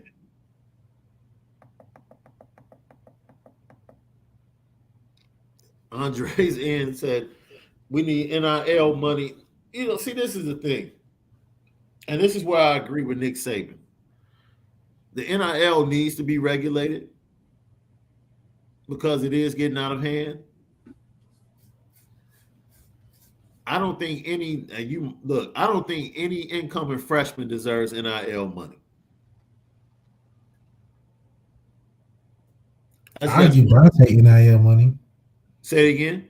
I give Dante NIL money. Yeah, I mean, that's fine because it's the wild, wild west right now. I'm just saying, if I'm regulating and I'm the NCAA, I'm putting a cap on what an incoming freshman can receive. Why? Heck yeah. Why? Because you don't want it to impact recruiting the way it has impacted recruiting. Nick Saban is trying to tell you, like, okay, you better regulate this because if you don't, it's about to get real ugly out here. I don't understand what the cap. Okay, but think about it. Saban can only buy so many. There's gonna be some leftovers. Okay, so Because let's say it's you have already in baseball, they have what you call the international pool, right? Because every year you have kids coming over 16, 15, 16, 17 that teams can purchase their contract, get them into their system, develop them over 4 years, and they become the next Fernando Tatis Jr., right? Okay, but think about it though. Did Bryce Young deserve that million in NIL before he played? Was he worth it in the end? No. Heck no. He was. What do you mean? He was worth it. That was a great $1 million investment. Oh, it was a great investment for the business, but we're talking about regulation. That means he wouldn't get it if it was $1 million. If you keep allowing these big time schools to give whatever they want to give to these top recruits, it's an unfair advantage to those programs. Period. No, it's not. Yes, it is. Oh, it absolutely is. So what do you? So what do you call it right now? Every school needs to have, for incoming freshmen, you need to have a certain pool of money. Let's say every school is given a budget of $50 million for incoming freshmen. And it's up to that school to decide how they want to spend that $50 million. Okay. So now if you want to give all $50 million to a quarterback just to make sure you get them, that's on you. But you don't have anything else left for the rest of the recruiting class. But you got to think though too is that not every school got $50 million. Only about 10 or 12 schools got that much to even spend. You create a cap. You can base it upon the TV money that comes in. That's BS because think about it though. Eastern Michigan could never offer Caleb $1 million if they had regulations. Dude, first of all, you know darn well we ain't talking about Eastern Michigan. Why not? That's what you said. Who's it unfair for then? It's unfair for teams like Eastern Michigan anyway. Does Eastern Michigan have Deion Sanders as his head coach? Eastern Michigan got $1 million for a kid that wants it. And do you think that it may not have worked with Caleb, but it may work? Wait a minute. Why did these two kids, the wide receiver that chose Jackson State on Saturday and Travis Hunter, why are they going to Jackson State? Because that's where the hype is right now. No. Who's the head coach at Jackson State? Deion. Okay, then.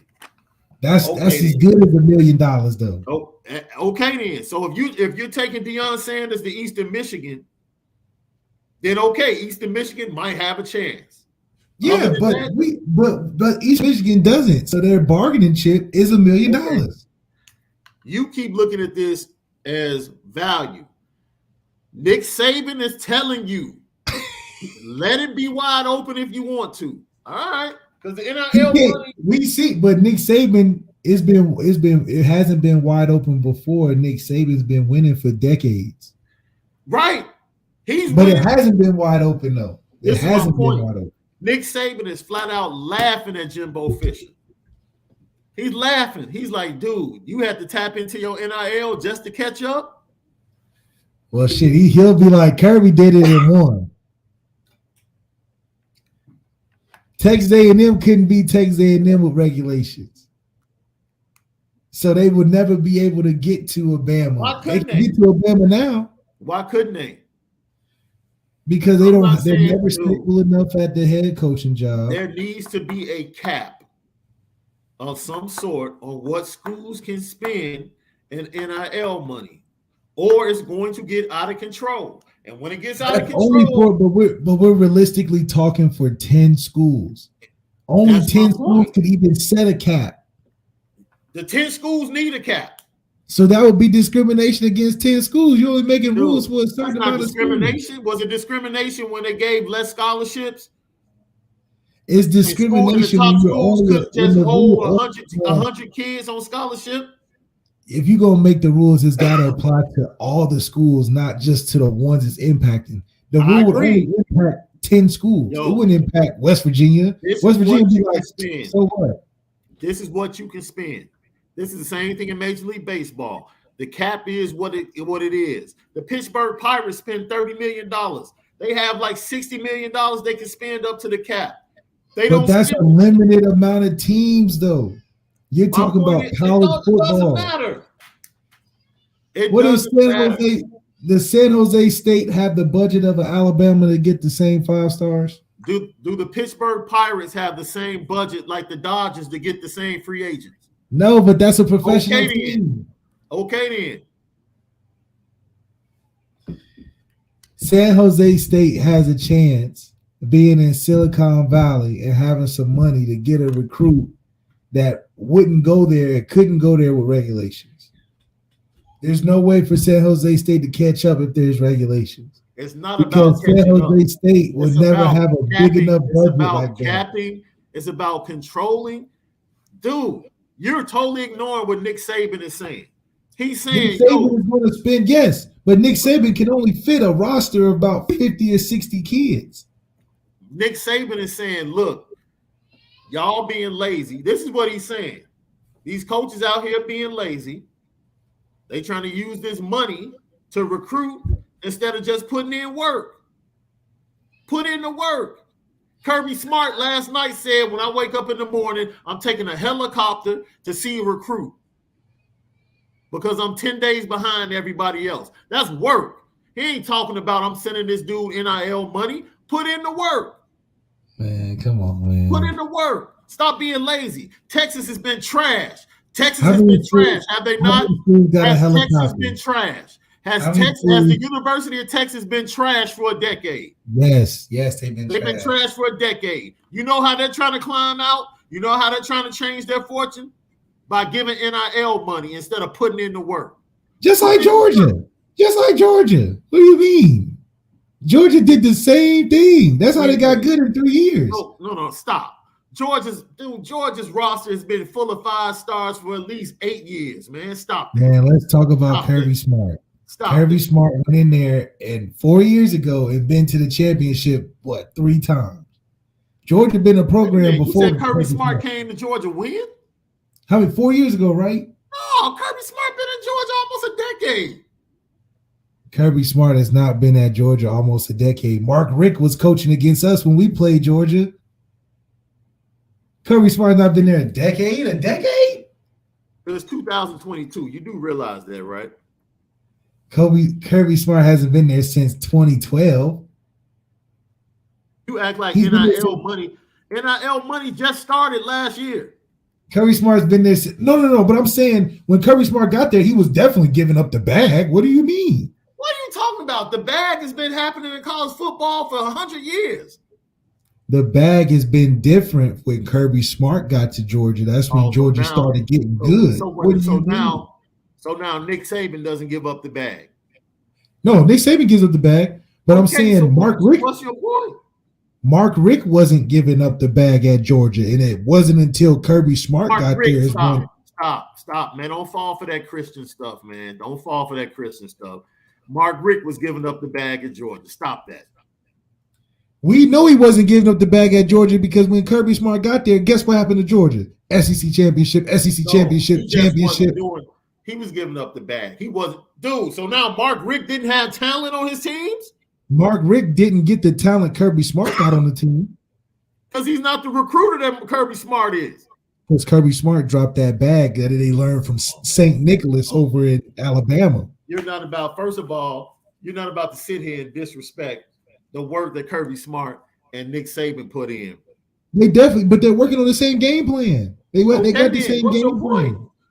The game plan is throwing that duffel. Don't fall for that. Don't fall for that. Mark Richt was just doing it the right way and all that. No, he wasn't. He was. That's why they let him go. No, dog. Why did they let Mark Richt go? If you really believe Mark Richt was totally clean and running a clean program, then I got some land for you. I got some swamp land for you down in Louisiana.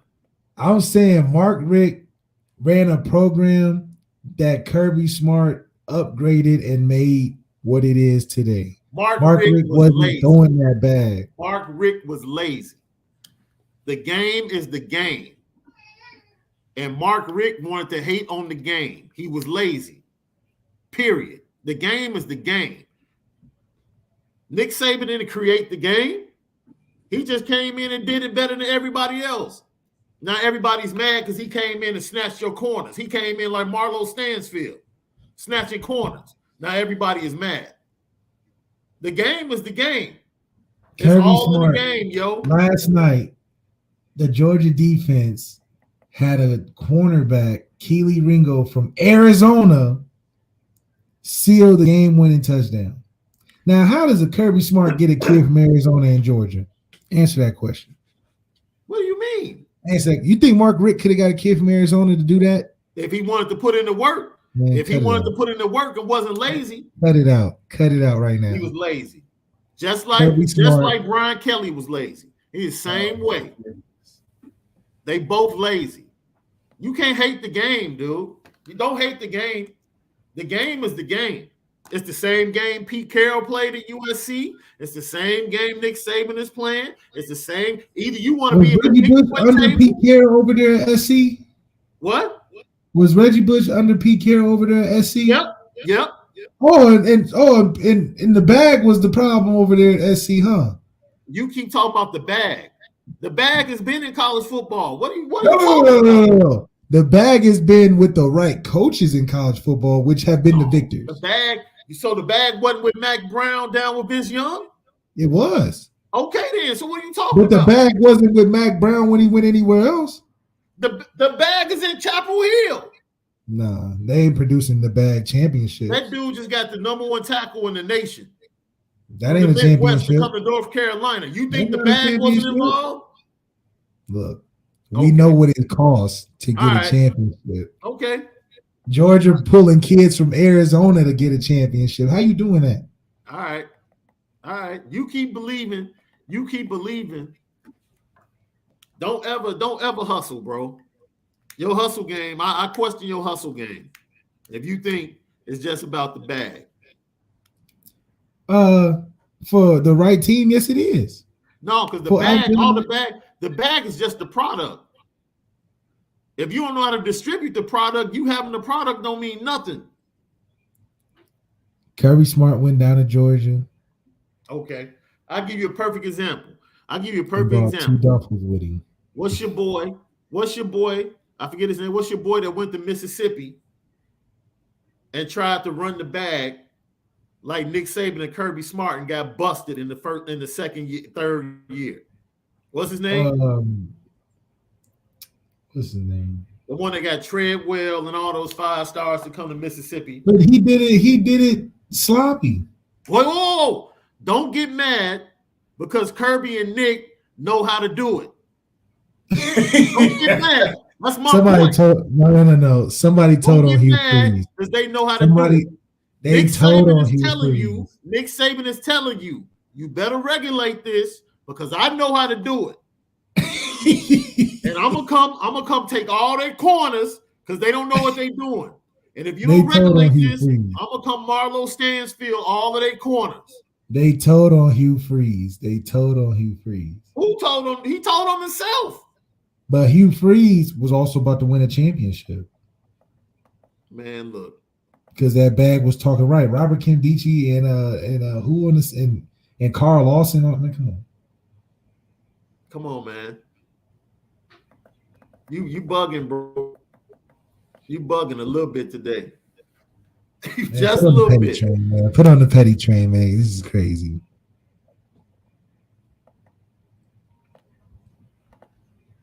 Let's see. Kirby made those bags heavier. Thank you, GLBC. Thank you.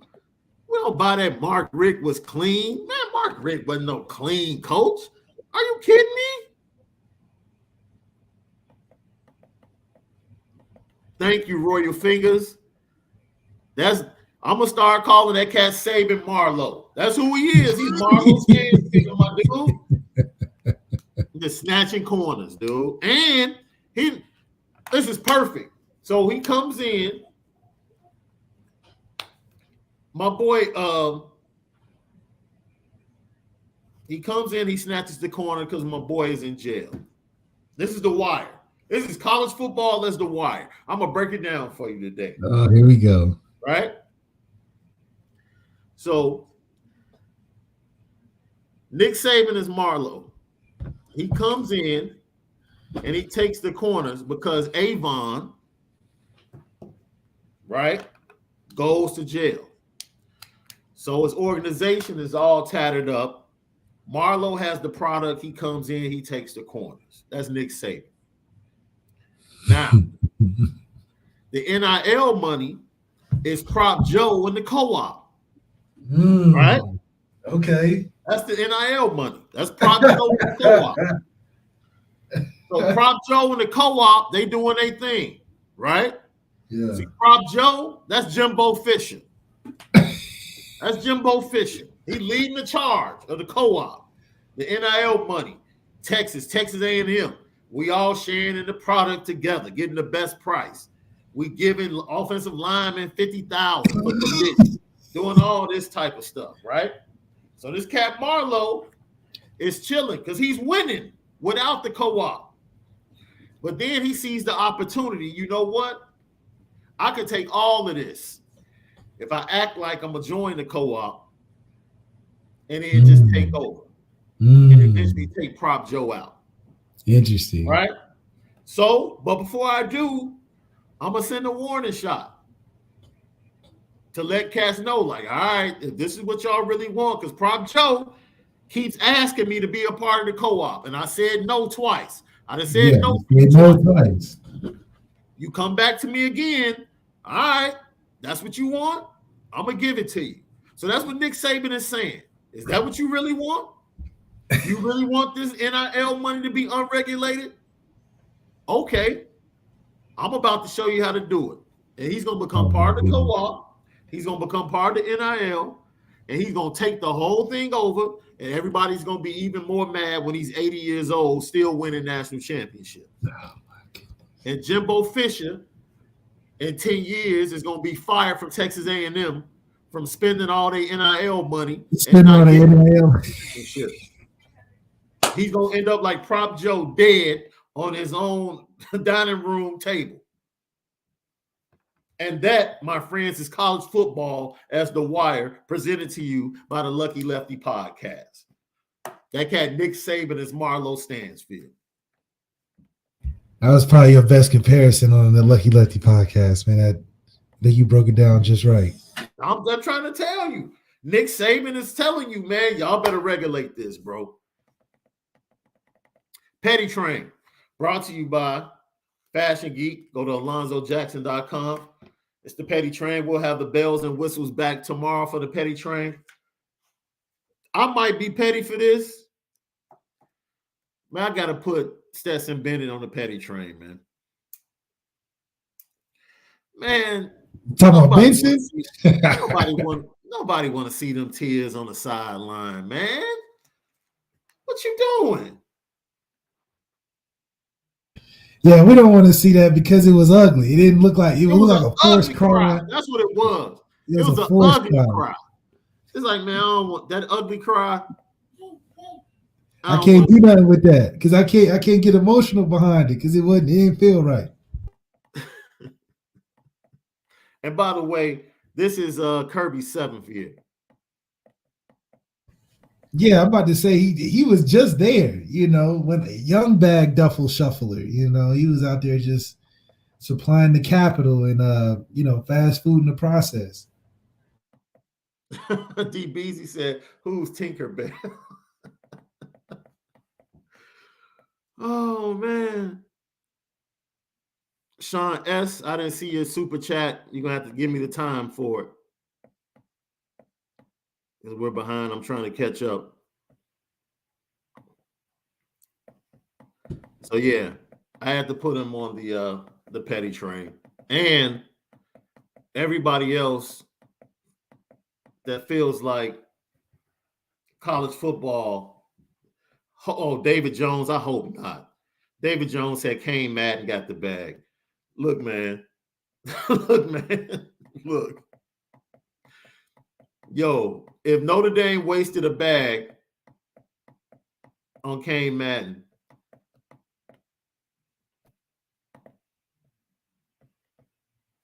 let's see. Yeah, that's true, Derek. I agree with that. ESPN shares the blame in that they talked about it ad nauseum. Oh, I like this. Royal Fingers Freeman has to be Omar. Yes, yes, yes. That is Marcus Freeman. That is the whole vibe. He's Omar. He's robbing all of them. He's robbing everybody. Come to take the product, selling it back to him. I like that. I like Marcus Freeman as Omar. I like that. Oh, indeed. Man, if Marcus Freeman said that in a press conference, I would die laughing. Oh, indeed.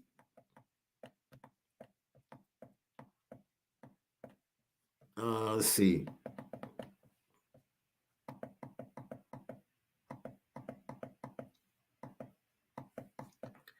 Oh, man. I don't know if we can dedicate an entire episode. D Beezy, you're crazy saying Nick Saban got that blue magic. Right. Right. Importing it in, cheaper the price, cheaper than everybody else's product. Oh, man. I think Notre Dame does. Man, there's no one that is clean. Eric Pruitt, I agree with you. Anderson would definitely be a candidate for top player, top pick in the NFL draft.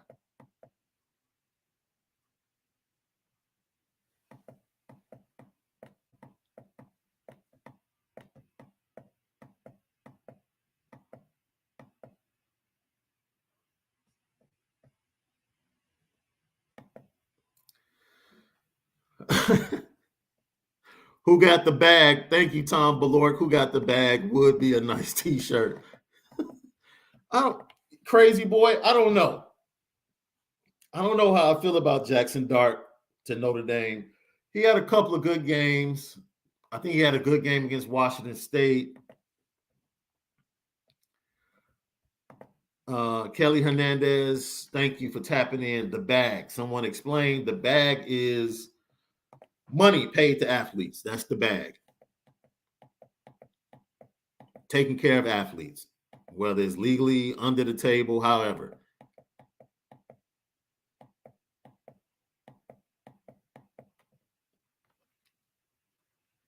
Let's see.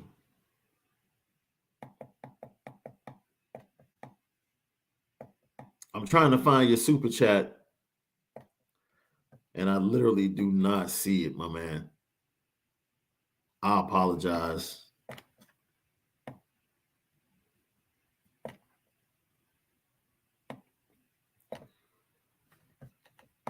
Tomorrow we'll get more in depth.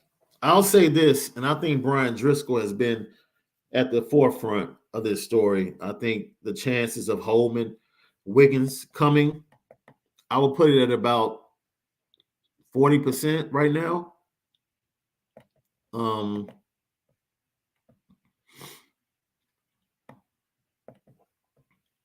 I'll put it at 40%.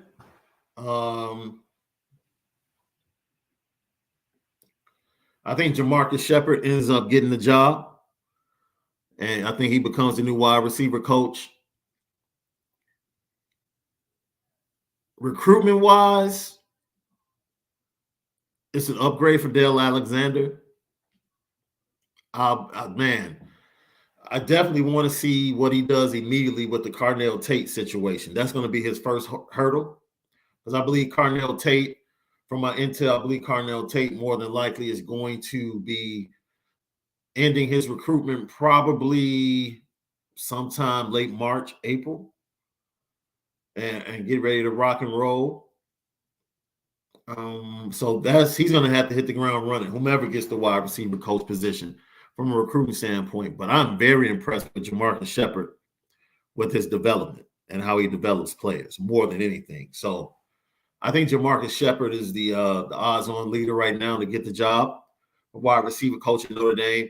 I think Brian Driscoll and Irish Breakdown has been talking about that on the message board for like the last 48 hours. So, but I do think Marcus Freeman is going to talk to Holman Wiggins, especially in the next couple of days, And if he can grab him, yeah.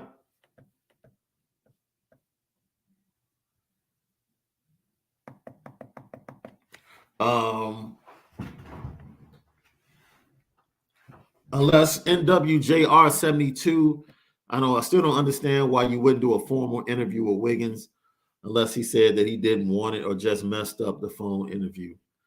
I mean, is there reporting out there that he's not getting a formal interview? I'm just saying at this point, I think Jamarcus Shepard is going to end up being the guy. David Flores, any news on defensive coordinator candidate? Also, I think ND gets Shepard as wide receiver coach. As far as the DC,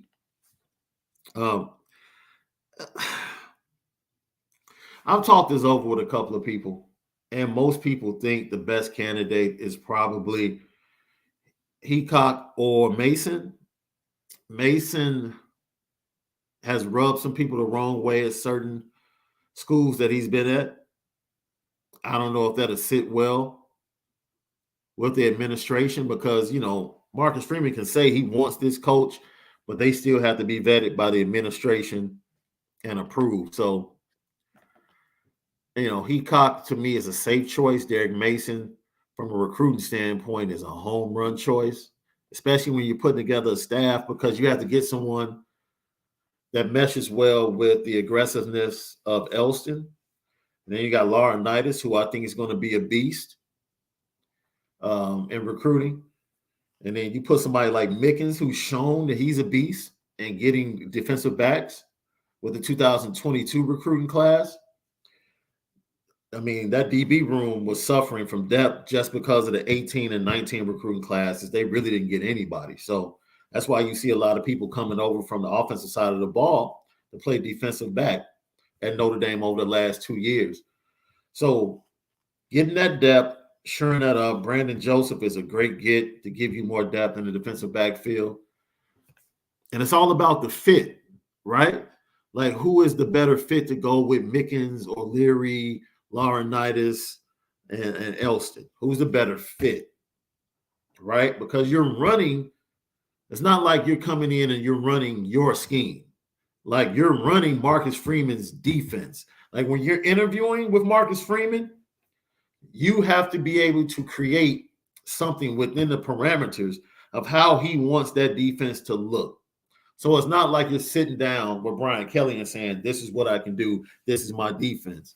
If you're doing your research as the candidate and you're properly researching how you need to come in and perform this interview, you're making sure that what you want to do lines up with what Marcus Freeman likes to do, because ultimately he's not the defensive coordinator, but the defense is his baby. And he's going to want the defense to look a certain way. So, in my opinion, that's a challenge. Derek Mason fits that mold and is probably the first choice for most people that look at the situation. But you have to look at how he left other schools, certain situations that took place, and maybe Heacock is a better fit. Al Golden, even though he has the NFL pedigree, he's a relentless recruiter going back to Miami. And when he was an assistant coach, I don't know. That's like tier 2 for me. That's tier 2 to me. Let's see. Tommy Guns, what do you think about Freeman being the best candidate? Being it for what exactly, Tommy Guns? Like, clarify that for me, because I want to answer your question.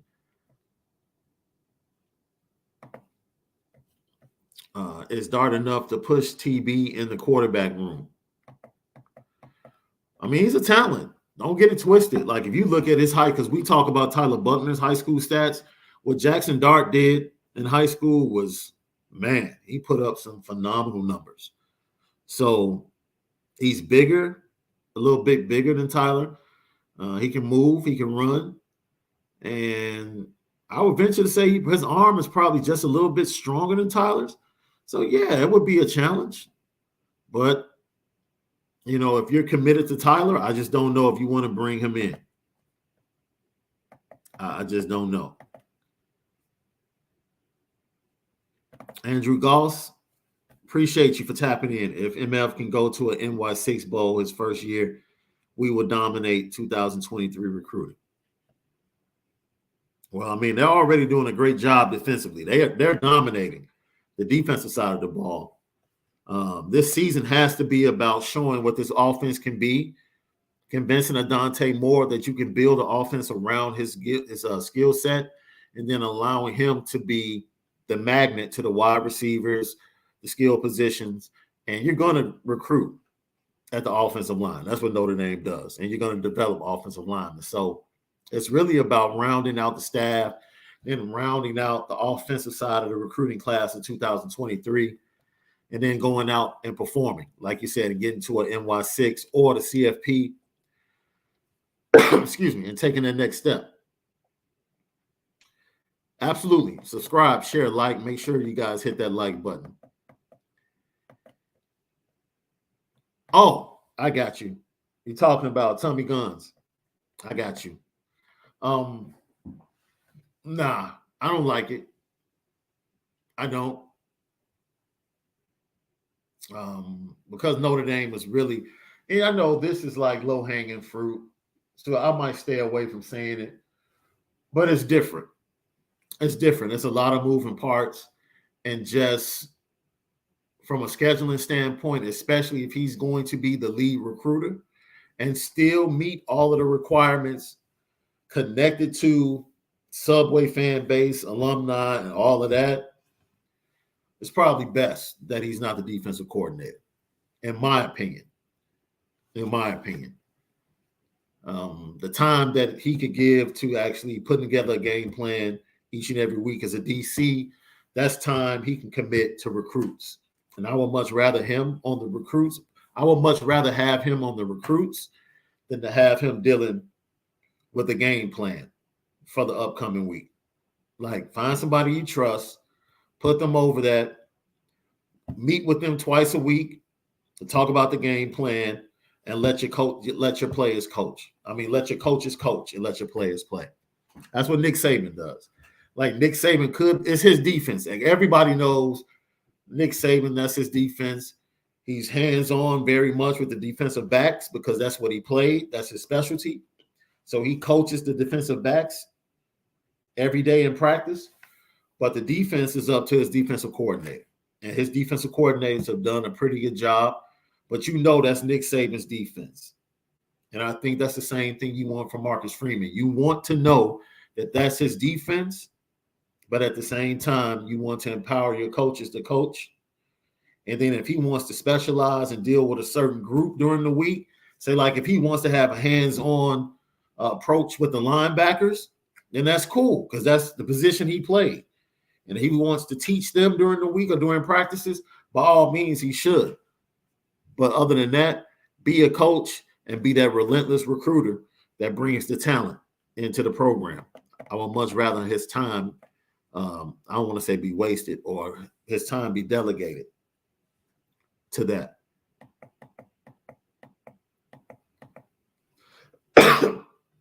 Yo, it can't hurt if any quarterback comes that's decent.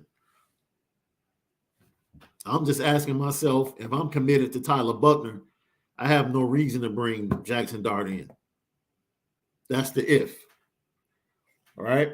Because they're saying it's a competition. It shouldn't be a competition between Tyler Buchner and Drew Pine. It just shouldn't. Like, Tyler Buchner should be the quarterback that gives you the best chance to win. And if he's not, and you see that in practices, that's a problem.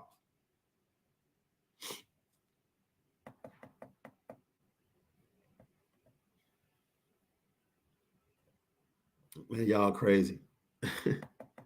Miami probably will regret firing Brian Flores, but Jeff Darlington wrote a great article yesterday on ESPN where he talked about the inability of Brian Flores and what he wanted to do to form a proper relationship with the executives. He wanted one direction. I'm going to be honest with you. I think this all comes down to him not being on board with Miami going all in on trying to get Deshaun Watson in the middle of the season. I fully think that organization and owners, Mr. Ross and everybody involved, they wanted to go get Deshaun Watson. And I think Brian Flores was like, no, I don't need that. I'm cool with Tua, and we're going to win games with Tua. And he won 7 in a row, 8 of his last 9. 10 and 6, 9 and 8, winning record. Somebody's going to give him a job. He'll be back in the NFL soon. And that's the bigger issue. Not that he got fired. If he doesn't get one of these job openings, then we know something's wrong in the NFL. We definitely know something's wrong. Hey, Tom, slow down, man. Don't come hard at the Bears like that.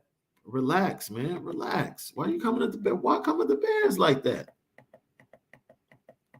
And DBZ, yes. The Bears, more than likely, they probably need to hire Ryan Day. I think from what's being reported, they've asked permission to interview Byron Leftwich, Todd Bowles, and Brian Dable to this point. Those are the 3 interviews that have been confirmed for the Bears.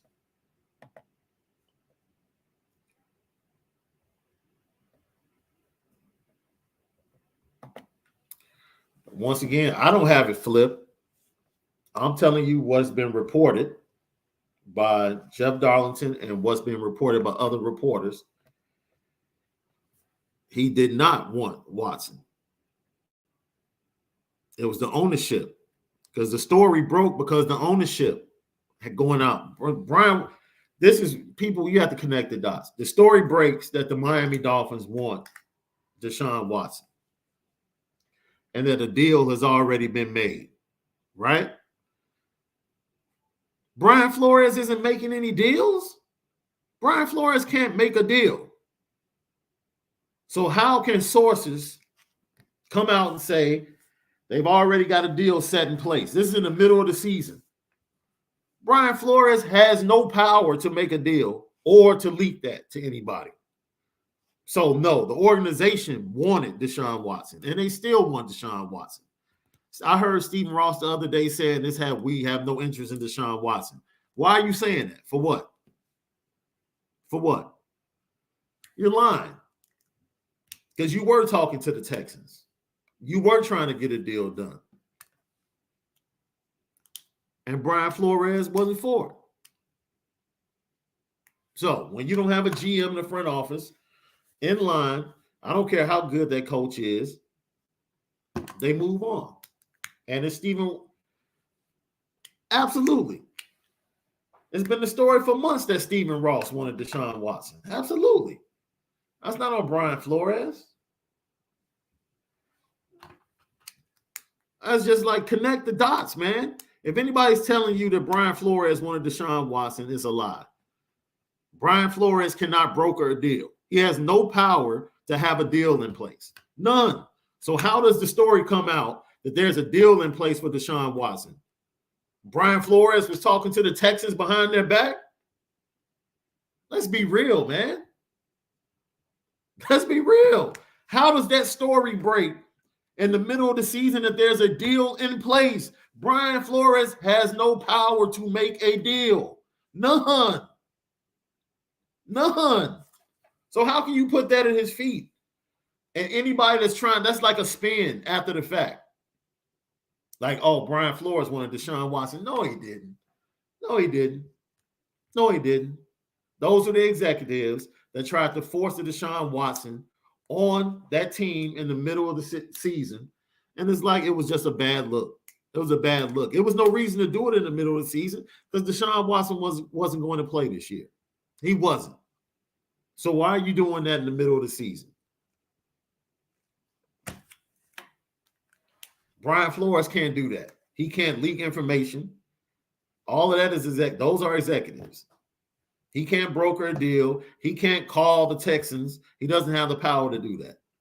He can't do any of that. So if they're trying to change the story up, to cover their own A's, then that's on them.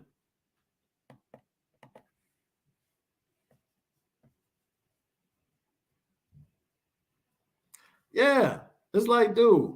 And then he didn't have a great relationship with Tua. Like, come on, man. What are we talking about, dude? What are we talking about?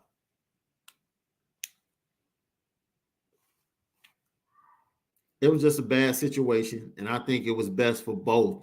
That's why I really wasn't upset. I mean, you don't like it when a man that is successful, well, he's never made the playoffs, so I don't want to make it seem like he's been successful like that. But he's had winning seasons. And what he got when he got there, where the Dolphins were to where they are now, is a far cry. So he's been a success as a head coach, in my opinion, from that standpoint. But ultimately, sometimes there's a breakup that's good for both parties. And in my opinion, that breakup is good for both parties because if things weren't right and you don't have the connection and the symmetry between the executives and the coaching staff, then you need to break. You need to break. And hopefully they can find the right guy that they feel like is step and step with them. And ultimately, Flores, like I said, Flores didn't draft Tua over Justin Herbert. That wasn't his decision. So,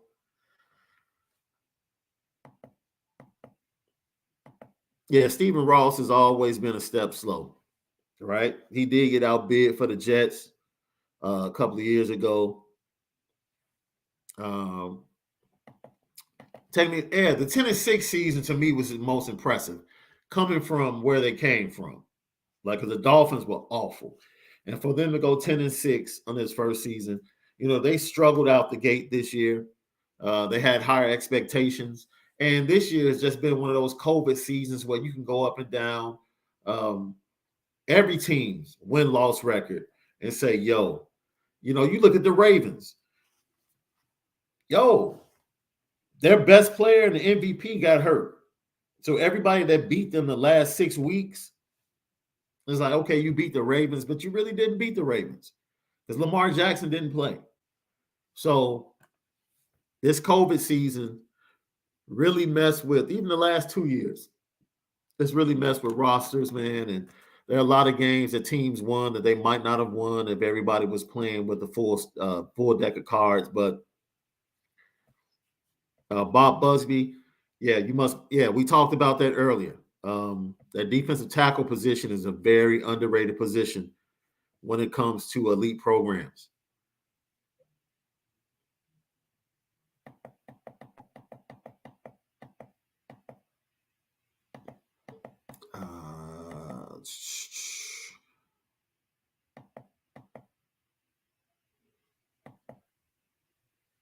Oh, wow, Ben. Man, yeah, you explained it to me, Ben. Like, it's confusing to a lot of people, but just on the outside looking in, um,